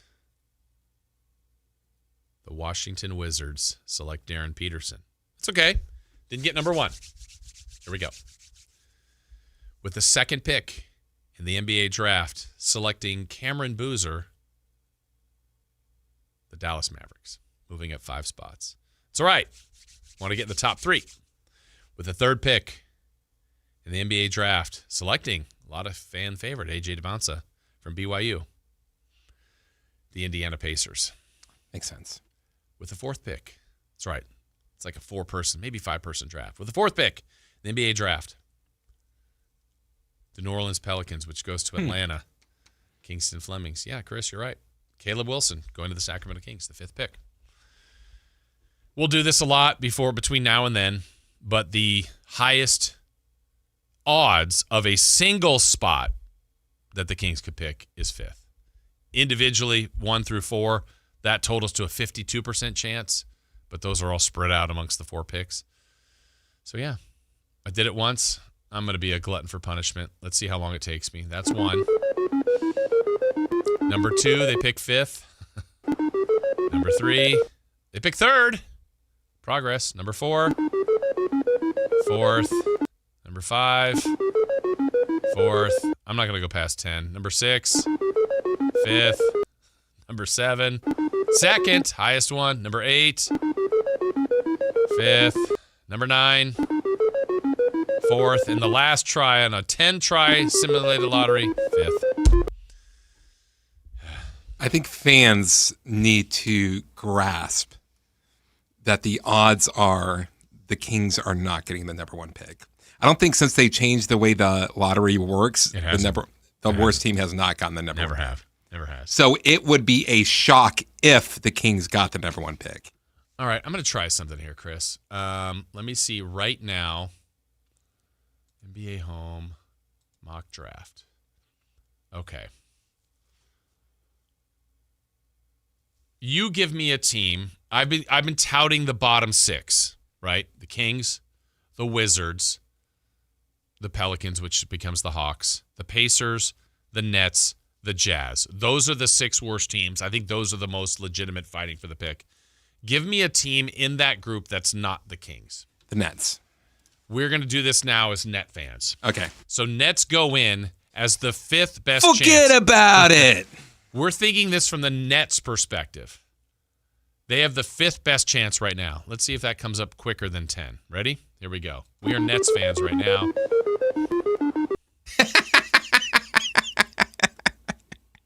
What do you think they got? By my reaction. Guessing number 1. With the first pick in the NBA draft, taking Darren Peterson out of Kansas, the Brooklyn Nets. Kings were 2. So they'll get their guy. I'm going to try this one more time. This is funny. With the first pick in the NBA draft, taking shooting guard out of Kansas, Sacramento. Hey! Number 2, Brooklyn. Anyway. So maybe the best thing isn't to just lose as many games as possible. I know where you are with that. I hate it. I get it. I hate it. I don't like now if like you have the worst pick and you get the number one pick, all for it. Like go for it. Yeah. But what we've witnessed the last few years is the last place. What we witnessed as Kings fans when they had the worst record in the league, they got the worst pick that they could possibly get. Right. Like losing all your games doesn't answer the draft lottery conundrum. It does not. And I know over the All-Star weekend, I had this clip here earlier. There it is. Adam Silver spoke. I mean, it's a point of emphasis for sure for him, for the league. He had fines. Here we go. Here's what Adam Silver said over the weekend. Are we seeing behavior that is worse this year than we've seen in recent memory? Yes, is my view, and which was what led to those fines, and not just those fines, but to my statement that we're going to be looking more closely at the totality of all the circumstances this season in terms of teams' behavior, and very intentionally wanted teams to be on notice.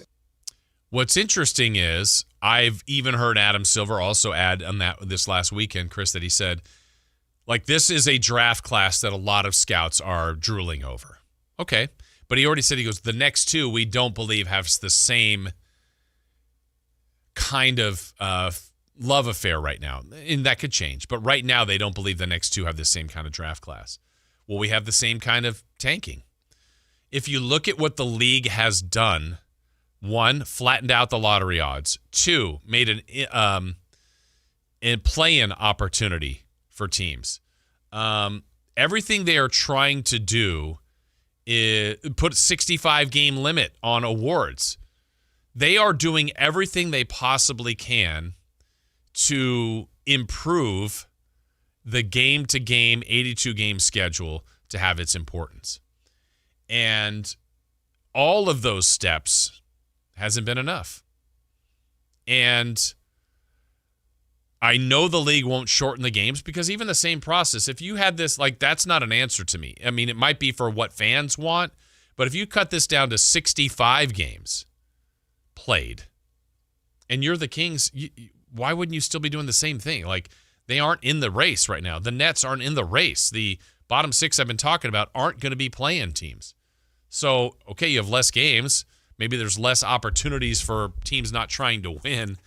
But the odd part about the Jazz getting fined, like, they won that game. And they actually played their players. They took them out in the fourth quarter. But is it a bigger crime from the league's perspective to play Lauri Markkanen and Jaren Jackson Jr. 20 minutes or not play him at all? To me, I think the league needs to define why it bothers them. I think they'll go around the concept of, oh, Christopher Lott is a fan of Jaren Jackson and Lauri Markkanen and paid money, and those guys sat out. That's a detriment. We can't hurt that fan. But I think it's disguised under the gambling umbrella. Yeah, I think the real thing is like, hey, Chris is upset because his parlay didn't hit. Exactly. He bet this on FanDuel. And now he's flipping out online and saying how the league is fixed. Right. And less Chris, more, why can't I even think of a casino? But Caesars, big time casinos or FanDuel or DraftKings or whoever, your daily fantasy, and you're going, you're impacting my money. And all of this, always, everything, every argument, follow the money. Follow the money. If this wasn't hurting ticket prices, if this wasn't hurting gambling, it didn't hurt their TV deal. That didn't hurt. So, I don't know the fix.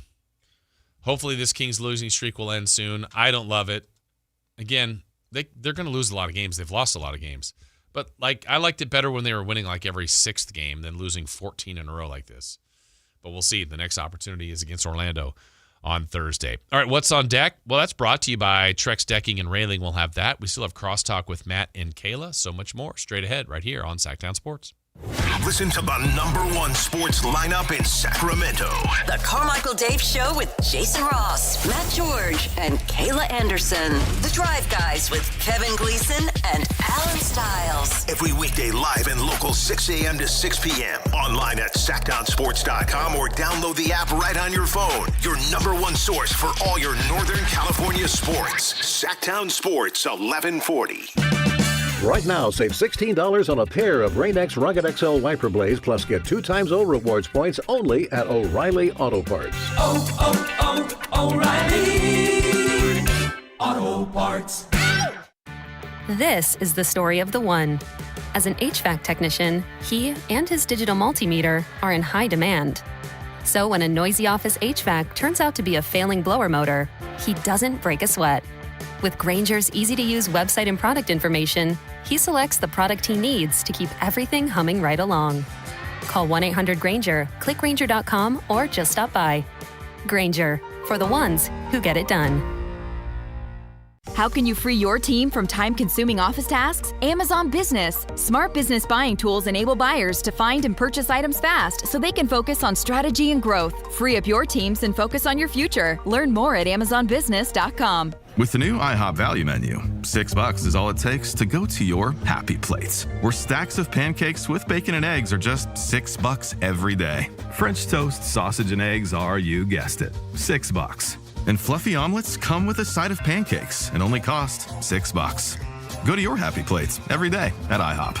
$7 in some locations. Available every day for a limited time at participating restaurants in the U.S. Hours may vary. No substitutions. Not valid with other discounts or promotions. Prices may vary.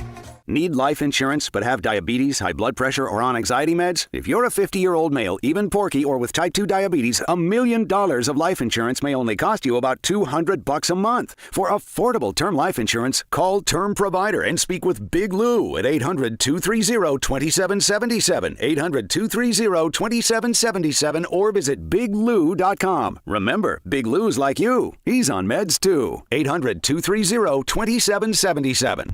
At InShape, we have a place for every kind of mover. The Sometimer, the early riser, the after-work grinder, the yogi, lifter, bodybuilder, walker, runner, swimmer, spinner, stretcher, rower, climber, jumper, dancer, boxer, sauna seeker, recoverer.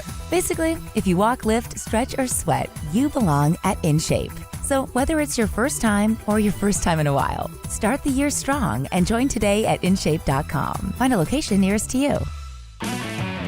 If your passion is bass fishing, only one radio show has the action, information, and excitement of your favorite outdoor sport. Ultimate Bass, hosted by Tournament Bass Pro and California Outdoor Hall of Famer Kent Brown, takes you live to where the fish are biting every Saturday morning. Only Ultimate Bass feeds your passion with the latest news, products, tips, and advice from the pros. Ultimate Bass with Kent Brown, Saturday mornings at 5 a.m. on Sactown Sports 1140, part of SEP's Saturday Morning Outdoors. My perfect day has sand, salt water, and friends. But my moderate to severe plaque psoriasis can take me out of the moment. Now I'm all in with clearer skin thanks to Skyrizi. Risankizumab Riza, a prescription-only 150 milligram injection for adults who are candidates for systemic or phototherapy. With Skyrizi, most people saw 90% clearer skin, and many were even 100% plaque-free at 4 months. Skyrizi is just 4 doses a year after 2 starter doses.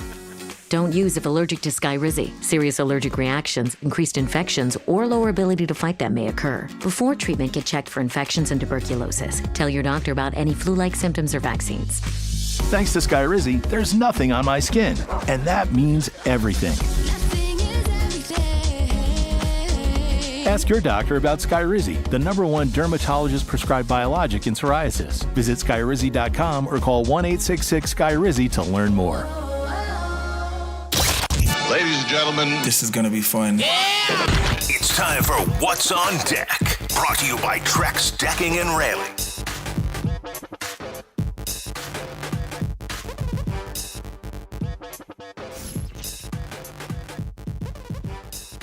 Well, What's on Deck is brought to you by our friends at Trex Decking and Railing. And what is on deck? Well, we have no NBA tonight.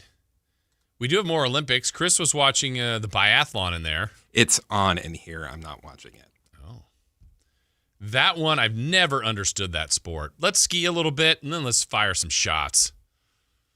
I think I would be terrible at that. Terrible. Because of skiing or the shooting? Well, it's cross-country skiing, isn't it? That looks really difficult, for one, because you're constant motion, right? Like I don't think, do they really have many downhills? Are you seeing anything? No. It's just basically like flat land. Yeah. Flat-ish and sometimes up, sometimes some downhill, but not like the downhill skiing you're watching. And then shooting, Filet mignon just dropped to third. Uh-oh. He missed a shot. We have more Olympics on today. Did we figure out, I know we talked about this the other day, what sport do you think you could do the best in, have a chance to do the best in the Winter Olympics? Winter Olympics, curling. I feel like that's what everybody's answer is. Let me see a better look at the Winter Olympics. All right, I'll give you some sports here. Alpine skiing. Definitely no. Biathlon, we just talked about that. Bobsled, cross-country skiing, curling, figure skating, freestyle skiing, ice hockey, luge. What's Nordic combined? I think that's skiing. Okay. I would love to be great. The sport that looks awesome, I love short track speed skating. That looks great. I know I'm not even remotely trying. Apollo. Anton Apollo Ono? Yes. Yeah. Ski jumping, skeleton, ski mountaineering. What's that? Snowboarding? Climbing? I don't know. Snowboarding, speed skating. Yeah, I like speed skating, short track. That's I like to watch it. I think curling's the only thing I would even have a remote chance. Oh, ski mountaineering. I don't know if you saw it earlier, but it's like cross-country skiing, like uphill. What? What on earth? Okay. Well, that's on today. College hoops, more scouting if you'd like. More of the top 25, though. Let me see if any of the top picks are in action today. We mentioned Kingston Flemings and Cameron Boozer played yesterday. New number one, Michigan is playing. Purdue. That's a 1 versus 7. North Carolina's in action. That's Caleb Wilson. Mikael Brown from Louisville, he'll play. I think he's a good prospect. Let's see. Anybody else from the top? No. But, again, I'm going to say it. I think college hoops this March is going to be great. I think the March Madness tournament is going to be a must-watch. We got a lot of prospects that we'll be watching for the Kings. And then also just overall for the tournament, people have their brackets, and we'll see how they do. One time Chris had a friend that entered 10 brackets, whether they meant to or not. They were all the exact same. Uh-oh. Shouldn't have called them out. I'm like, Chris, you have a friend that put in 10 entries. Really? And he's got the same winner 6 times. And it looks like all the picks are all the same. Just kept hitting enter, enter, enter, enter, enter, enter. Yeah, I love March Madness. I really do. It's really cool. The women are going to be here. The 2 different regions will be here for the 16 round to the Elite 8 round. So you're going to have 2 teams cutting down nets here at Golden One Center in a month or so to go to the Final Four. That's going to be really cool. I think UCLA is going to be here, assuming they get there, but they're one of the best teams in women's basketball. So it's fun. The tournament, I think on the men's side will be here. Is it next year? Yeah, I think it's next year back here again. So that's a good watch. If you want to enjoy some good basketball, I would suggest that for sure. And it's cool to me that Sacramento's getting more of these. We have the Kings. The A's are here for now. The Republic. What Sac State now has done to jump to the FBS. UC Davis, what they're doing at the FCS level. We have some choices, and it's good. It's a fun sports town, and I think it's growing. And that's the thing I also saw, like people talking about the TV market size for Sac State's move, and that market may grow too. I mean, it has. We're growing as a community. So pretty cool. That's what's on deck, brought to you by Trex Decking and Railing. One other thing I meant to mention earlier in the show, and this is probably more of a question, like a social question. Chris, this happened to us over the weekend.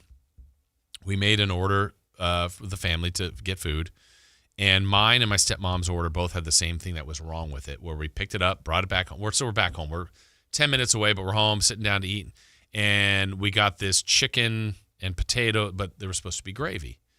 And It was good, but it would have been over the top with the gravy. And you're going, like, my wife definitely would, like, we'll go back. I'm like, no, I'm okay. And I say suffering. I'm not suffering. Are you a take something back if I recognized it right away, I'm like, oh, did we get the gravy? Of course I'm going to ask about it. But we got all the way home. I didn't check everything. I'm like, how did both of it? Like, if we had one gravy between us both, we'll share it. But neither of us got it. I'm like, I keep my mouth shut. You just eat it. Yeah. Yeah, I'm that way too. How about, is it different if you were at the restaurant? Yeah, well then, like, yeah, if you don't get any gravy, you're right there. I one time went to a restaurant. I've never been more uncomfortable with someone that I used to work with the Kings. It doesn't work with them anymore. And I'm not... Things are not getting better. Look at this. Not that one, but the number is either 3 or 4 times that he sent the food back. Oh, my God. 1 is a lot to me. 2 was like, are you serious? And then it might not have been 4. It was at least 3. And I went, oh, if you're sending back food for, like, if I had something so wrong that I sent it back and then it came back wrong again, I'm probably just leaving. like, and be like, you know what? It's fine. Yeah. I don't want this. I'm either getting something else, cutting my losses, something. But it was, I don't know. I didn't want cheese on that. Okay. Or allergy. I don't know. And it came with cheese. Understandable. Sorry, my mistake. And I think they said that. Came back again and there was something else. And I think when it came back the third time, the cheese was back on. I'm like, oh no. Oh no. And then he sent it back. I'm like, oh my gosh. That's someone messing with him at this point, right? That's what it felt like. And then I'm like, what? And then you always I think of like, oh, they're going to do something to his food. And they were very apologetic and all that. And it's like, I don't know. I think I'm 1, easygoing. 2, I don't want to put someone else, unless it's just something completely wrong. I'm like, hey, I didn't order the fish. I ordered spaghetti. The person that was taking the order, they weren't one of those people that have no notepad and just said like, oh, I'll remember it. I think they have superpowers, because I will say this. I feel like waiters or waitresses that don't have the notepad, I'm going to say it, I think they bat a higher percentage than those that write it down. They might, but they have to be perfect. Like, I was at a table where like 3 different orders were like wrong. So just like, okay, right. Then you're very up. Like, just write it down. But the people that do, and I'm like going, oh, Chris ordered, okay, he ordered the chicken sandwich. That's easy. Oh, but no lettuce, no tomatoes, onion rings instead of fries, ranch on the side. I'm like, oh my God, you lost it. And then I'm like, spaghetti, no meatballs. I want whatever, angel hair pasta, salad, no ranch, croutons, whatever it is. You're like, there are way too many combinations. And then those people have it right. I'm like, man. What's the trick? What do they do? I know there's something. I mean, look, I try to remember things, and I'll meet someone and go, hey, I'm Jason. I'm Chris. And then we're talking, and like 3 minutes later, I go, what was his name again? Do you know about the Waffle House, how they tell their orders to the cooks? No. Like, it's a plate and like jam, like where you put like the jelly or something like that. That's the starting point? That tells you like what the order is. From like, it's like a plate and like something you put on a plate. That tells them like, and it even tells them like, hey, no cheese on this. So if I'm the waiter, I get the order, I put the jam at 2:00 on the plate, and you as a chef go, okay, they wanted eggs over easy with bacon, and I'm like, exactly. Oh my gosh. No, I did not know that. Really? Yeah. Wow. Before we go, FedEx David, hey, I believe when we got Keegan Murray in 2022 draft, we jumped to get the 4th pick. That might be possible to get the number 1 pick this year. There's always a possibility. Of course, there's always a possibility. The odds are low, but there's always a possibility. Yeah, I'm going to root for the Kings to get number 1. Don't get me wrong. We've just done the simulator 9,000 times and can't get it to happen. There's over an 80% chance that they are dropping down if they have the worst record. 86, right? 14% that they get it. 86% that they don't, if you look at it that way. 52% that it's 1 through 4, but that's all 4 spots. 48%, the single highest percentage of a single spot is 5th if they're last. Hopefully that makes sense. I don't know if it made sense to me. All right, when we come back, we're going to make sense of all of this because we're going to have crosstalk with Matt and Kayla. Also celebrity birthdays. That's all coming up here on Sactown Sports. The San Francisco 49ers play on Sactown Sports 1140. Touchdown, 49ers! Every game on your #1 sports station. Don't miss the action on your local sports leader. Sactown Sports 1140. Hey, it's Carmichael Dave. I got to tell you, I am so excited to get this decking project started with Trex Decking and Railings. From the first time I stepped foot in the showroom last week, I was so impressed. So many color options, heat-resistant composite deck. What does that mean? That means I don't have to do any maintenance on it whatsoever. They even have a deck designer, so you can go online and see what your dream deck will look like on your house. Just visit Trex, that's Trex.com to get it started. Tell them Carmichael Dave sent you. Hurry in and save big during Honda's President's Day sales event at Folsom Lake Honda, your one-stop Honda shop. Hurry in and save on our best selection of new Hondas. Each is priced to sell now. Folsom Lake Honda is your one-stop Honda shop for great pricing on a giant selection of new CRVs, HRVs, Civics, and Accords with low finance and lease options. Plus, get an instant cash offer for your trade. Get to Folsom Lake Honda or go to FolsomLakeHonda.com. Folsom Lake Honda, yeah, your one-stop Honda shop. When life calls for a little extra, a kitchen upgrade, paying off debt, or that dream vacation, Valley Strong Credit Union is here to help. With a Valley Strong home equity loan, you can tap into your home's value with competitive rates, flexible terms, and local guidance you can trust. Get approved in as little as 5 minutes, with funding in as few as 5 days. Your goals are within reach. Visit valleystrong.com to get your offer today. Valley Strong Credit Union. Grow your possibilities. Equal housing lender, NMLS number 456506. Guys, did you know your testosterone level impacts your energy, libido, sleep, weight, hair loss, mood, and even ED? And right now, Revive Men's Health Sacramento will check your testosterone for free. They've helped thousands of men since 2011 feel and perform better. They're so confident they can help you, they even guarantee it. Schedule your free testosterone test, exam, and consultation today. Call 916-277-8599. That's 916-277-8599. Or visit ReviveMen'sHealth.com. Why'd I go to the doctor? Working on the farm, my heart kept skipping a beat. I didn't think much of it, but my daughters made me get checked out. Turns out I have atrial fibrillation, which increases the risk of stroke about 5 times. Symptoms like irregular heartbeat, heart racing, chest pain, shortness of breath, fatigue, or lightheadedness can come and go. But if it's AFib, the risk of stroke remains. If you have symptoms, contact a doctor. I'm so glad I did. Visit notimetowait.com. Sponsored by Bristol-Myers Squibb and Pfizer. Why choose a Sleep Number smart bed? Can I make my site softer? Can I make my site firmer? Can we sleep cooler? Sleep Number does that. Cools up to 8 times faster and lets you choose your ideal comfort on either side. Your Sleep Number setting. Enjoy personalized comfort for better sleep night after night. And now, during our President's Day sale, take 50% off our limited edition bed, plus free home delivery with any bed and base. Ends Monday. Only at a Sleep Number store or sleepnumber.com. Catch all the action at Sky River Casino. Enjoy over 80 table games, more than 2,100 slot machines, and a thrilling high-limit room. Plus, with 18 elevated restaurants, bars, and lounge destinations, and Sky River rewards that add up and up. There's something for everyone. Just minutes from Sacramento, right off Highway 99 in Elk Grove. Join in the fun and experience new heights. Sky's the limit at Sky River Casino. Visit skyriver.com today. Gambling problem? Call 1-800-GAMBLER.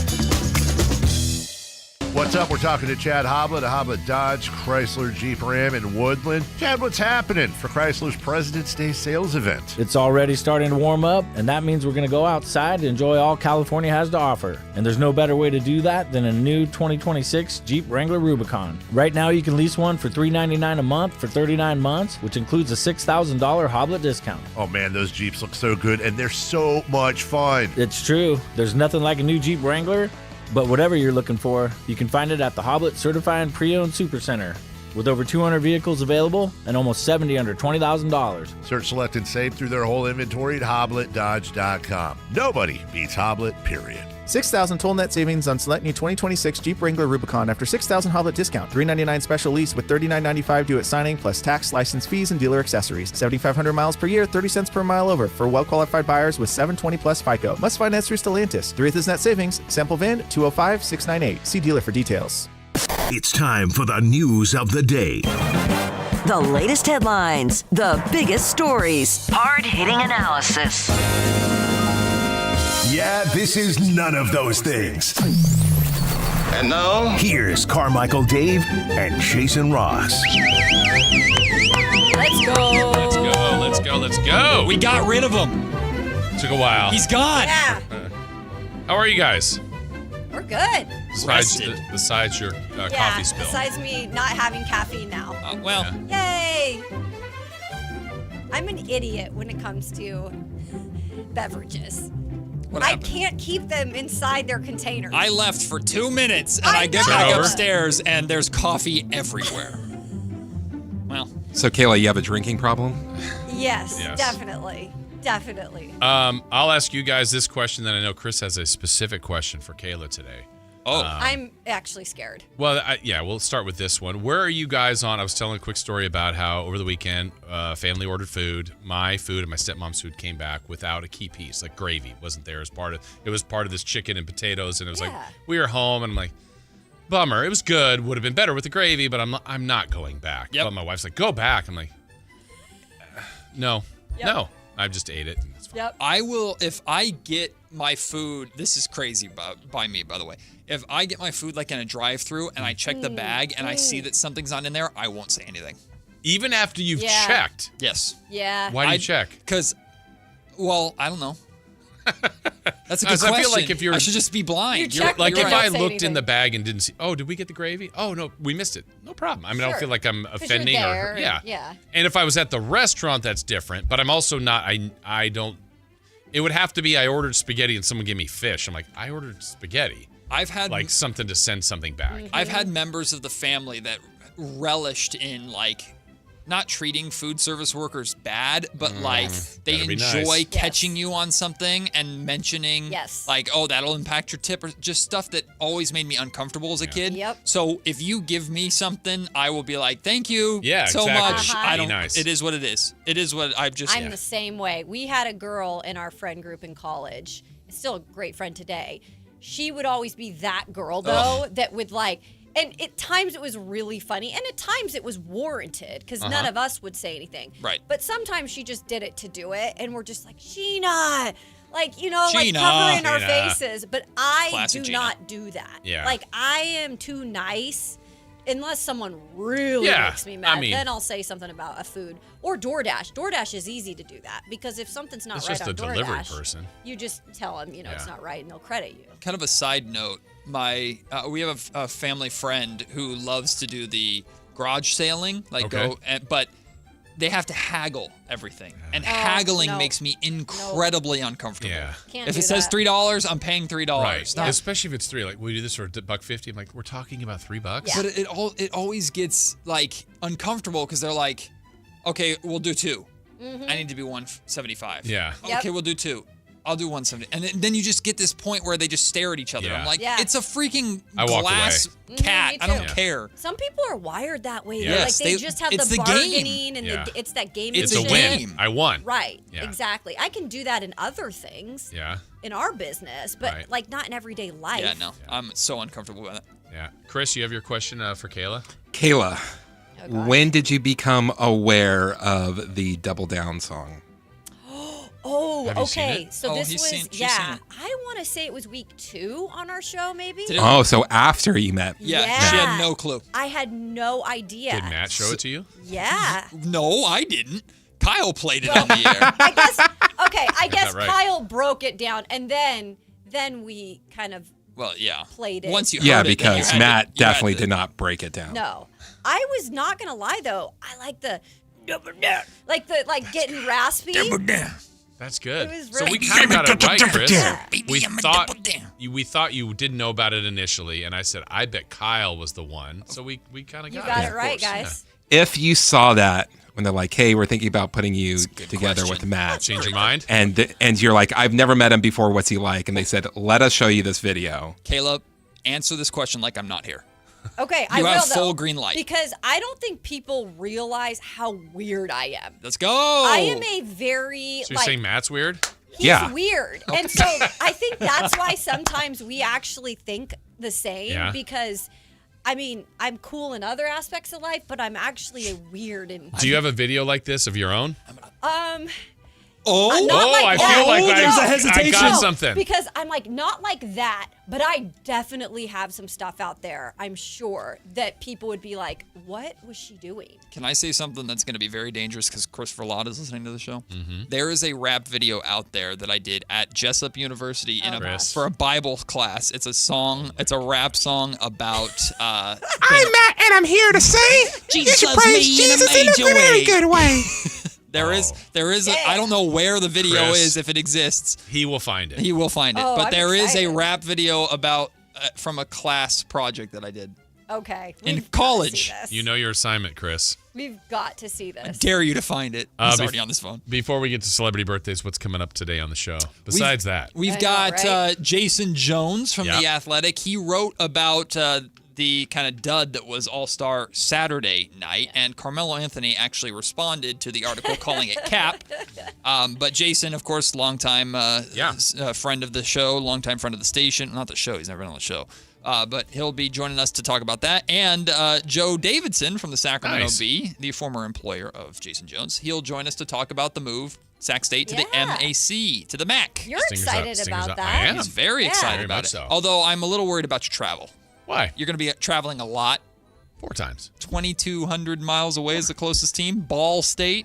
Here's my thought on that, because I know a lot of people, that game's coming. And everybody's like, can't wait for the State game. And Yeah. the Sac Yeah, so it has to be here. Sorry about your co-host when that happens. Yeah. But my gosh, honestly, you guys have all traveled to, like, the difference of, like, when we get to the Jet Center on the charter plane going to Cheney, going to Northern Arizona, it's farther. Mm-hmm. It's the same amount of people. It's the same plane. It's just longer. 4 hours. We fly to Northern Colorado. It's 2.5. I mean, it's a little longer. There's some caveats to the deal that I'm just very curious about, including like having to pay, what is it, on average $200,000. And Joe broke this down. $200,000 per MAC team that you're flying out to Sacramento to cover their travel. It's very interesting, the specifics of how this deal is done. But them being FBS is pretty rad. You got to get your foot in the door somehow, and that's how I look at it. You paid your way in. Good for you. Yeah, they definitely paid their way in. We'll see if it works. All right, let's do it. Let's do our celebrity birthdays, brought to you by our friends at Crumble Cookies. Nothing brings friends and family together better than Crumble Cookies. Let's start with some movies. Chris's wheelhouse. I'll just watch him. This was interesting because I brought this up earlier today. Chris, you did not know this at the time, but he has an autographed DVD of the movie Heavyweights. You ever see Heavyweights? Oh, yeah. Nope. It's autographed by Aaron Rodgers. That's what makes it unique. Really? But that movie came out on this date in what year? I never saw Heavyweights. I'm not, Great movie. Couldn't even tell you what it You're is. going great. Great. It stars Ben Stiller, written by, he's the guy that did 40-Year-Old Virgin and Knocked Up. Judd Apatow? Judd Apatow. Okay. Like, how can you go wrong with that? Okay. What Jerry year? Stiller. 1995. Ooh, well, he's going to be right. I'll be 94 because it's my I'll be birthday. 96 because I just want to say something We have the different. correct answers. Christopher Law, Yeah. 1995. So Let's good see at if you this. guys follow him with this. Footloose, the first one. Oh, man. What? Don't. That's a great movie. Like, I'm not, it's the 80s. Actually, I 1981. think I might know this. 1984. I think 83. we have a correct answer. Goes to Christopher Law, 1984. Oh, my goodness. Let's see if he's still a savant. Bill and Ted's Excellent Adventure. Oh, Ah. please. I think what that that's is, Matt? also Yeah, I've seen that. 1984. Ooh. Same year. 1987. 1985. Kayla's closest, 1989. Okay. And then last movie is the Brady Bunch movie. Oh, gosh. Seems like Dun-dun-dun-dun. forever ago. No, Good it's- job, Matt. it's a joke. 1996. That's a good one. I'm going to say 98. 97. Smack dab in the middle. Kayla's closest again, 95. Okay. Ooh. All right, happy birthday. That came out the same day as Heavyweights? That's crazy. I mean, the choices. Happy birthday to Michael Jordan. Is that how you say it? Michael Jordan? Michael Yeah, Jordan. he's pretty Oh, the good. NASCAR guy. Oh. Michael yeah, Jordan. right? Air Jordan. He was in Creed, wasn't he? Without the B. Oh, without the B. Michael Jordan. Michael B. Jordan. Mike is 53. Ooh, 56. 60. Ooh. Is he in his 60s? Four. Chris's closest. Happy 63rd birthday. Paris Hilton. Oh. I don't want him to be 60. As if. Is that Clueless? Sounds like Paris. Sure does. She is 44. 48. 46. Tie between Chris and Kayla, 45. Ed Sheeran. Ooh. 40. 36. No, 37. 38. Matt's closest, 35. Let's see. Let's go with from The Bear, Jeremy Allen White. Oh, which one is that? I think the chef, the main He's chef. the one from Iron Claw that plays Carrie Von Erich. Okay. I don't watch The Bear. I ain't going first. I have no It's clue. a good show. I'm going to say 39. 45. 38. Chris is slightly closer, 35. Last one, Larry the Cable Guy. Ugh. Oh, gosh. Mater. 62. Great 61. interview. Let's do 64. Tie between Chris and Matt, 63 for Larry the Cable Guy. All right, that's it for us. Thank you to Crumble Cookies. Thank you to Mark Orr for joining us. That's it for us. Matt and Kayla coming your way next. Hey. Listen to the #1 sports lineup in Sacramento. The Carmichael Dave Show with Jason Ross, Matt George, and Kayla Anderson. The Drive Guys with Kevin Gleason and Alan Stiles. Every weekday live and local 6 a.m. to 6 p.m. Online at SactownSports.com.